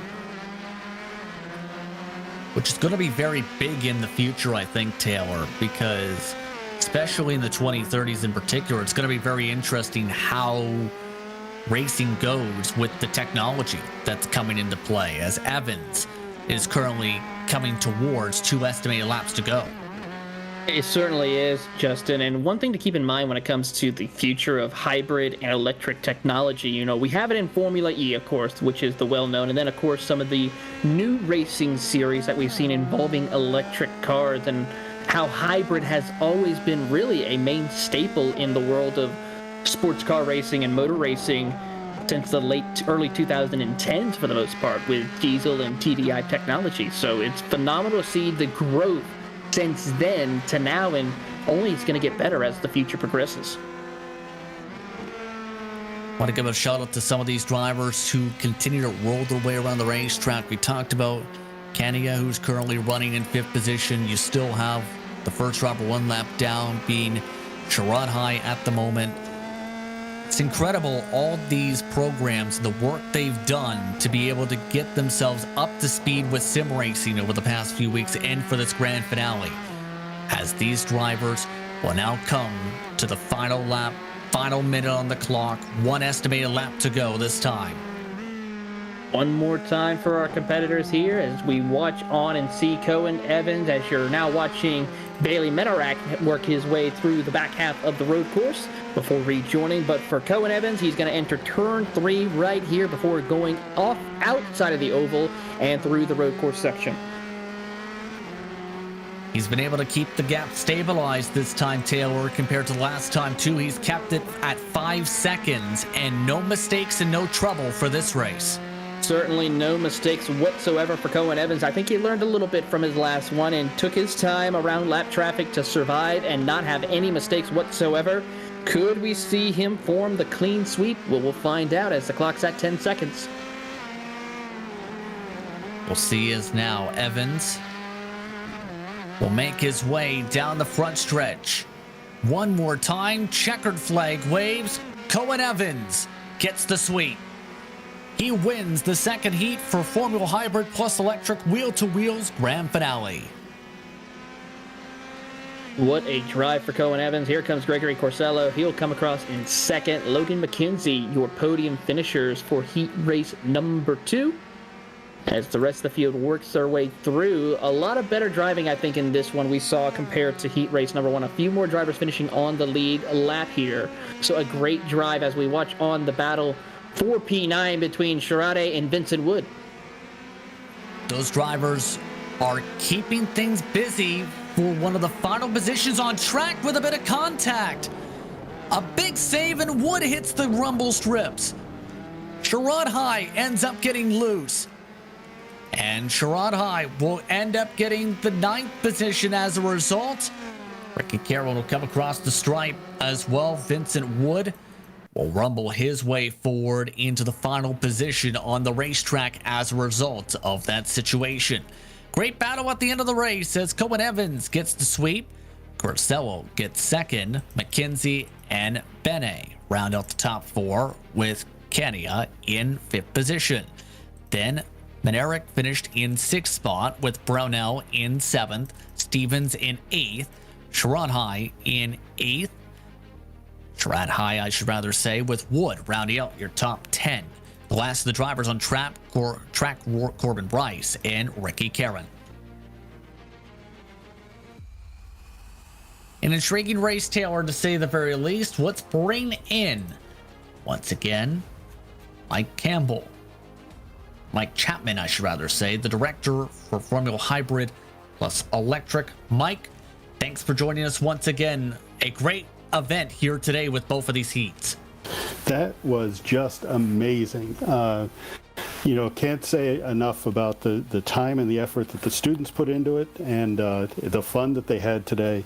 And also, I'll circle back to you folks at Podium Esports. Really appreciate what you've done for us. New England Region SCCA, iRacing, and McLaren Applied. You guys just made this happen, so really do appreciate it.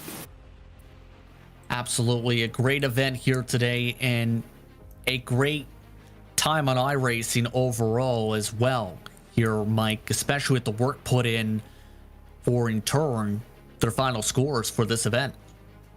Yeah, and this is only the capstone. This was the fun part for bragging rights. The whole competition really centers around the effort that the students put in to design and build a hybrid or a battery electric vehicle car. So they go through several different events. They go through the design event, which is a report plus a presentation. The optimal hybrid event this year, again, report and presentation. Project management, where they can track how their project is going through the year. And then this one, the virtual racing challenge. So there's a lot of work that goes in, and it takes teams a year to 2 years to put a car together. So I want to announce right now the points winners for this year. The results will be posted up on our website on Monday, and the teams will have 48 hours to ask any questions that they want to. But I'll give you the rundown. In the electric class, tied for 10th was Lafayette and Dartmouth College. At 9th place was Boston University. 8th place, Rensselaer Polytechnic Institute. 7th place, Indiana University, Purdue University, Indianapolis. 6th place, Illinois Institute of Technology. 5th place, Lawrence Tech. 4th place, University of Vermont. And then the folks that will be bringing home the trophies, Yale University in 3rd, University of Waterloo in 2nd, and Northeastern University in 1st. So fantastic job, guys, all of you. Now in the hybrid class, in 5th place, University of Wyoming. 4th place, Milwaukee School of Engineering. And the folks that will bring home trophies, SRM College of Engineering in India for 3rd place, University of Victoria in Canada for 2nd, and RV College of Engineering in India for 1st. So again, just a fantastic job all you guys did this year. An absolutely fantastic event and fantastic year indeed, Mike. Anyone else you want to thank or anything else you want to add before we let you go? Yeah, I really want to point out the contribution that our sponsors make. I mean, they send us volunteers that help us to score and run the events. They give us monetary support, and they interview and they recruit our engineers who come to the event. So just real quick, this year, the IEEE, who has been a sponsor of ours since the beginning, Toyota, Air School of Engineering up at Dartmouth, and New Hampshire Motor Speedway. Those are our top tier sponsors.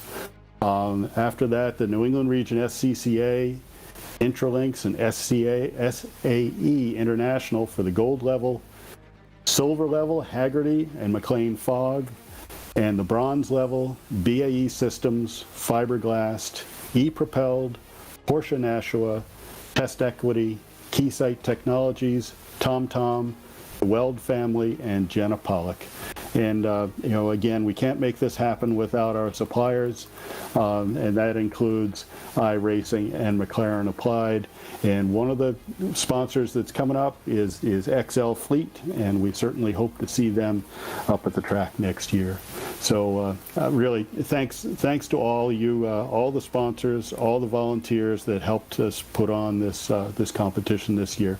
We really appreciate everything you do for us and for the students. Thank you very much for the time, Mike, and congratulations on a well-run grand finale. Hey, thank you. Once again, I'd like to thank Mike Chapman, the director of Formula Hybrid Plus Electric, as well. I'd like to thank the contributions from Jessica Kinsey, the coordinating manager for Formula Hybrid Plus Electric, as well. Now, joining us in the broadcast booth is one of the drivers who had a very solid day today in both the heats, and Andrew Benna. And Andrew, how was it out there, first of all? It was a whole lot of fun. I was glad to be out there representing Formula Hybrid and representing New England Region SCCA, and was glad to be out there fighting on a slippery track with all of those students.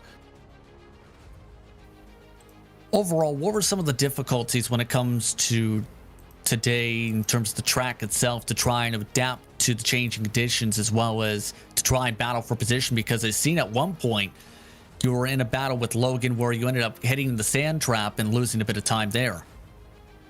Yeah, it's all a balancing act. This track is very, very unique in the way that it has a whole lot of different features that you have to be able to master. Being just a little bit off, by a couple inches is catastrophic. So it's a balancing act of where do I make the move and where do I just sit behind and wait. Indeed. When it comes to today, what do you want people to take away from today's grand finale the most, in your opinion? I want everybody to see just how talented these students are. Students not only had to build their own setups, which for some of them had never even touched iRacing before they came into doing this competition. They learned how to use the sim. They learned how to build setups from the sim. They took everything that they learned from all of their classes and their fellow students, and brought it all together today. And this is a really, really good look at the future for some future engineers and possibly even drivers coming up into the professional ranks. And so I, for one, am very excited to see just how far these students will go, and I'm excited to see what the future holds for all of our students here. Anyone you want to give a shout out to before we let you go? I have to give a big shout out to Wiley Cox, Mike Chapman, and Jess Kinsey, because they allowed me to come into this and just show a little bit of what's happening, and they did a lot of this work and came in with a big challenge of not knowing what iRacing really could do, and were open-minded and willing to learn, and provided a great event for everybody. Thank you very much once again for the time, Andrew. Thank you, guys. Andrew Benna joining us once more. He finished in 4th in heat number 2. Now, Taylor Burris is standing by with one of our competitors for today's race, and Bailey Menarek. Here with Bailey Menarek from the Milwaukee School of Engineering, part of the chassis team. Bailey, you put on a great performance. Had a couple of issues in heat race number 2, but overall, your thoughts on how this race went for you? I'm super happy with it. It was a ton of fun being able to get on track with everybody. My goal was to kind of stay on the lead lap and not have too many errors. I definitely had a few here and there, but I was happy with my consistent-ish times. What do you think is probably one of the most difficult points when it comes to racing here at the road course in New Hampshire? Definitely managing all the people on track. I know all of our testing was all done, like other people have said, with just single cars on track, so managing your spacing and other cars on track, as well as the tires. So early on in that second heat, the cold tires kind of snuck up on me after getting used to the warm ones from the previous. So, well, tell us a little bit about your position with the Milwaukee School of Engineering, part of the chassis team. What is your goal, as well as what your responsibility is with that? Yeah, so this year would have been my 4th year on the team. I was the chassis team lead for 2 previous years and handed it down to some underclassmen this year. We've been working on a lot of suspension tuning, as well as designing an entire new tube frame chassis for later competitions. Well, it's really appreciative on that. And what do you think the importance is with learning about the chassis in the world of motorsport? I know, and at least for me, as being an oval as well as a race competitor myself, with the importance of knowing what the chassis is. But for some of those who are new to the world of motor racing, could you explain that a little bit more in depth? Yeah, there's definitely a lot to be gained from having your car set up to where the driver is comfortable, and kind of balancing that driver comfort with what the car can actually accomplish. So many different aspects that you can dive into getting the car to feel and handle the track the way you want it to. Awesome learning experience for everybody. Well, before we let you go, Bailey, anyone you would like to give a shout out to? Oh yeah, I'd like to thank everybody, friends and family, that were able to hop on the stream today and watch, and as well as the MSOE team and school for letting me represent them today. Of course, that is Bailey Menarek from the Milwaukee School of Engineering, and Justin has caught up with David Kenya from the University of Victoria. Yes, indeed, a virtual vehicle tuner for that university. And David, first things first, talk us through the final heat race for you, where you were leading at one point in the early stages. Yeah, so a bit of a mistake there going into the final turn. Just managed to nick that corner. Kind of gutted about that again in fashion, but again, just lack of consistency. And I put in the hours, I put in the time to try and get consistent, but like I mentioned before, all it takes is one mistake and you're out. So I tried my best, and I had a lot of fun. The guys in the call were really great, and we had a really good time. So. And talk us through some of that preparation to get yourself here overall. You talked about it a little bit before, in between heats 1 and 2, but to prepare the way you have, what was that like to get yourself up to speed with the sim? It was definitely big learning curve. I came from Assetto Corsa and I guess Formula One 2020, the games, and completely different in iRacing. It's a completely different sim and experience overall. So, I mean, when we were doing the setup for the competition itself, it took a lot of trial and error, identifying and making notes, you turn in oversteer, exit oversteer, what kind of characteristics the car is experiencing. And kind of the biggest challenge was determining if it was my problem as a driver or was it a car problem. So kind of finding that medium and just putting in the laps and getting consistent, taking advantage of the AI racing that iRacing has, and again, just kind of putting in laps, I think, was the biggest thing. Overall, what do you hope to take overall or from this experience with sim racing and iRacing, with this side of things, to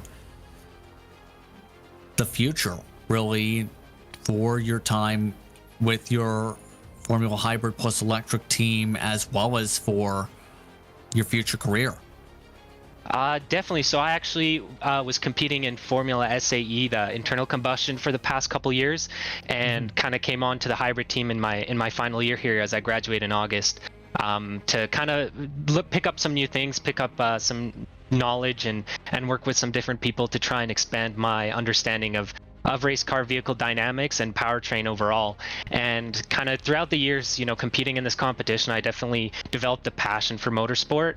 And it was something that I would never even investigated before and looked at. So I've been, applying and looking to see if there's any positions out there for me. I definitely want to pursue this as a career. I'm a very competitive and driven person. So even though today was just for fun, I held myself to a high standard, and definitely want to see if I can apply my skills to the real life things. So definitely, if there's any opportunities out there in motorsport, I'm down to try it. Anyone you want to give a shout out to real quick before we let you go? Absolutely. Shout out to my team out on the island in Victoria, Jules, Cayenne, David, our lead, and all the team members that have been working really hard for the car and the competition. You guys are doing great. I guess also to our blue ribbon driver and Vince, we got some really good feedback from him during the actual tuning part of the competition, and just getting that really good key points from them throughout the race and throughout the whole competition has been really beneficial. So thanks guys. Thank you very much for the time, David. Yeah. David Kenya joining us once more for the University of Victoria, based in Canada. Now, from RV College, it's Haraide Sharadhai. He's with Taylor Burris. Here with Haraide. Haraide, you had a great performance out there on the track, but tell us from firsthand your thoughts on the circuit, the car, and your first time actually out there on this iRacing service. Yeah, so the circuit was really great. And I mean, the reverse grid allowed me to stay up front for just a tiny bit before I beached my car and was towed back to the pit stops. But apart from that, yeah, everything else was really nice. What can you take back and learn for the next time you hop on the iRacing service? Well, one thing for sure is that, the more time you spend on such a simulation, racing and so on, it gives you a lot more advantage, a lot more experience. And coming into today was my first race, in fact, and in the first session, I didn't know that I had to bring myself to the grid by pressing the button, and I thought it would do that by itself. So some very small mistakes that we know to avoid for next time, and a lot of experience gained. With that, anyone you would like to say thank you to Haraide for today's race and for your career? I'd like to give a massive shout out to my entire team, Ashwa Racing, all of my batchmates who helped us build the prototype this year, and all of the juniors who are joining us and who are now starting out on their journey through FS and FH. All right, well, that is Haraide Sharadhai, who comes home with a great finish here today. And Justin, you've caught up with our blue ribbon driver, Mr. Logan McKenzie. Yes, indeed. And Logan, first things first, an impressive final race of the day today. A podium finish for you. Talk us through working your way from the back to the front in these heat races today. Yeah, the starts are pretty hectic. Everyone piles into turn 3, and On those colder tires, it's chaos. There was a little bit of a pileup on this first lap. I think there were two. It was a pretty clean heat from there on out as Greg and I sort of worked our way up the field together. This track, you are fighting the track just as much as you are fighting other people. My two biggest overtakes in that heat, both of the people in front of me, Quinn and Andrew, just kind of went off track, and I took advantage. You can gain a lot by just staying on track, and when you get onto the runoff area and it banks away from the track, like Andrew got into the dirt, it just sucks the car off of the track, and at that point you lose so much time. So just keeping it on the track. I wasn't able to drive as quickly as the two guys ahead. That's not just them having good setups. You can't just put in a good setup and do a sub 59. That's some great racing from Greg, especially to put in those lap times. But it was definitely a lot of fun. This was a much cleaner heat. I think the guys learned a lot from the first one. Absolutely. And overall, what do you hope to take most from working with the Formula Hybrid Plus Electric drivers throughout this program? Because a couple of them have shouted you out as well for some of the work they had with this program. Yeah, I think this program is fantastic. I really enjoyed it. I think it was great. For me, it was a great experience to have that back and forth with the engineer and work to get the car dialed in for them to race it. And it's also great to see these students get that opportunity. And of course, they get to go and race their setups as well. But I really hope they continue doing this, not just in the real world, but also as a supplementary thing in iRacing, because I'd love to continue to take part in it. I think it's a great experience for both sides, both student and driver, because a lot of these guys on iRacing, you never get a chance to interact with an engineer. A lot of these guys are making their own setups in-house. You don't really interact with an engineer until you get up to the top levels and you get on teams. So really great experience, and I hope to do it again. Anyone else you want to give a shout out to before we let you go, or anyone else you want to thank? Just thank all the guys that helped put this together, as well as Corbin, who was my engineer. So that's pretty much it. I think it was great, and I appreciate everyone who made this happen. Thank you very much for the time, Logan. Thank you. Logan McKenzie joining us once more, one of the blue ribbon drivers for today's action. He finished third in heat number 2. Overall, it was a competitive day to say the very least, and we'll bring in Mike Chapman once more. And Mike, a lot of work put in for this event, as talked about a little bit earlier. Talk us through overall everything in terms of all the people who put in this preparation to be able to get to where this event was today.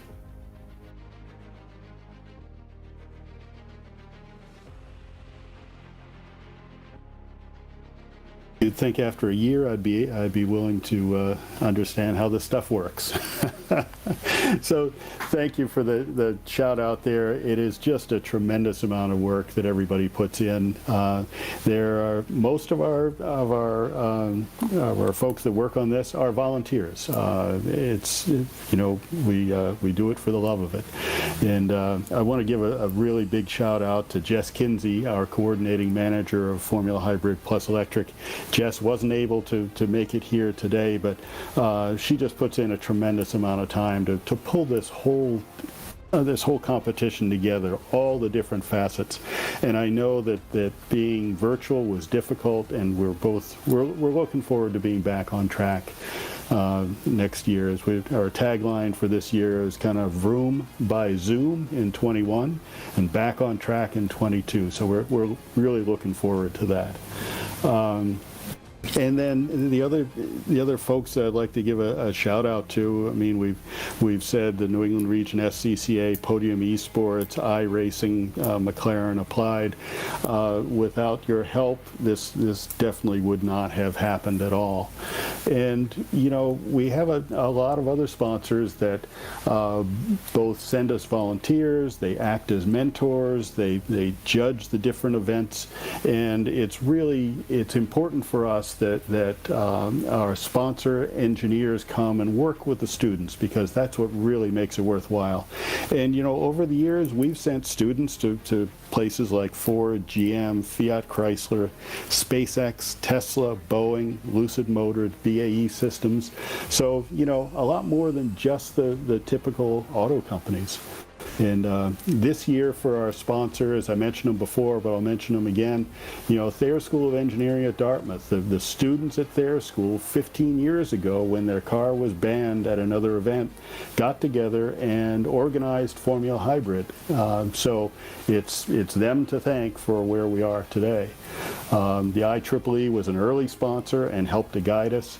Toyota has been a sponsor from the first days, and then the New Hampshire Motor Speedway. Without them and their support, we couldn't hold the event that we normally have in the end of April, early May. New England Region SCCA, Intralinks, which helps with the data management, and SAE International for our gold sponsors.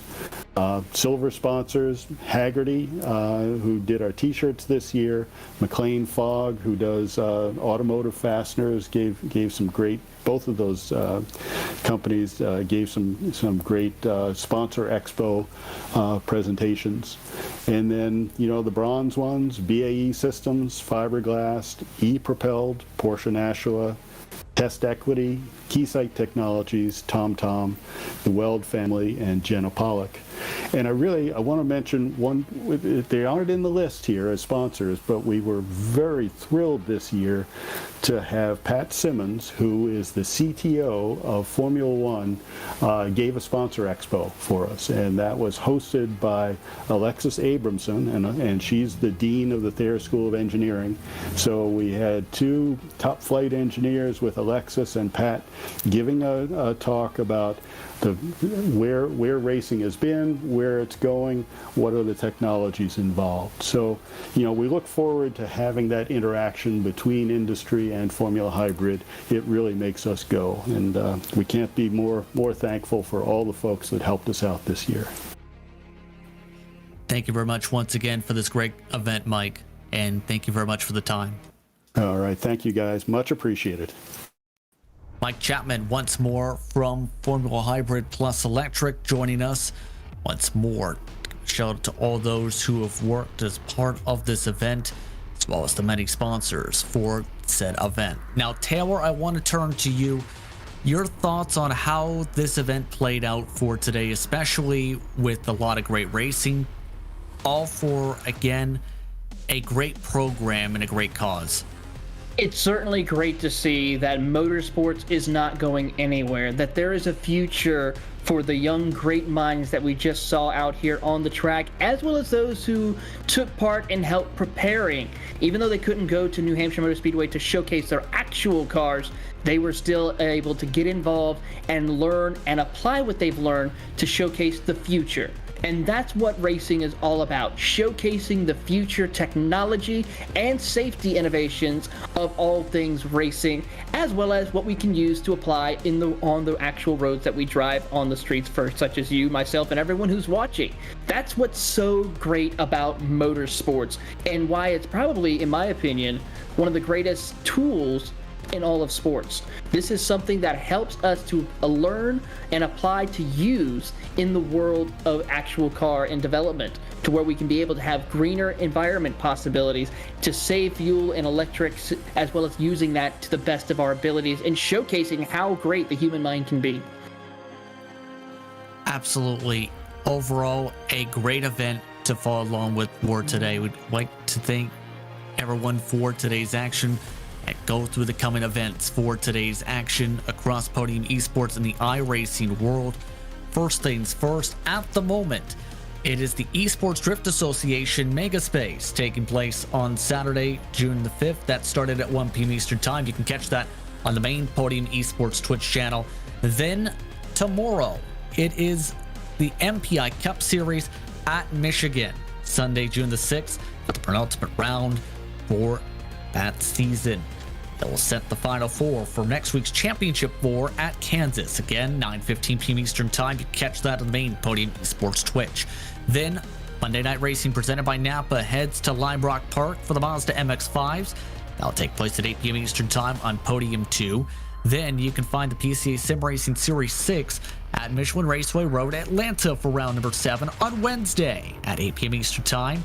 The PCA Sim Racing YouTube channel. Next Gen Fast Fridays heads to round 5 at Talladega Friday, June the 11th, 9:30 p.m. Eastern Time on Podium Esports. You can sign up for free over at McConeySetupShop.com/event signups. It is open to anyone on the iRacing service. The eNASCAR Road to Pro Qualifying iRacing Series Round 1 finale heads to Dover, meanwhile, to determine which drivers go to the top 70 in round number 2. That'll take place 9 p.m. Eastern Time. You can catch Top Split on Podium Esports' Twitch channel. Once again, we'd like to thank you and thank all of the people and also the companies who support Formula Hybrid Plus Electric that you've seen listed on screen. Without them, none of this would be possible. For Mike Chapman, for Jess Kinsey, and everyone at Formula Hybrid Plus Electric, for James Pike, Gary Sexton, Cisco Scaramuza, and John Theodore at Podium Esports, for producer Ryan Bauer, and for my colleague Taylor Burris, I'm Justin Prince. Thank you so much for watching today's broadcast of the Formula Hybrid Plus Electric Wheel-to-Wheel Grand Finale. Enjoy the rest of your day.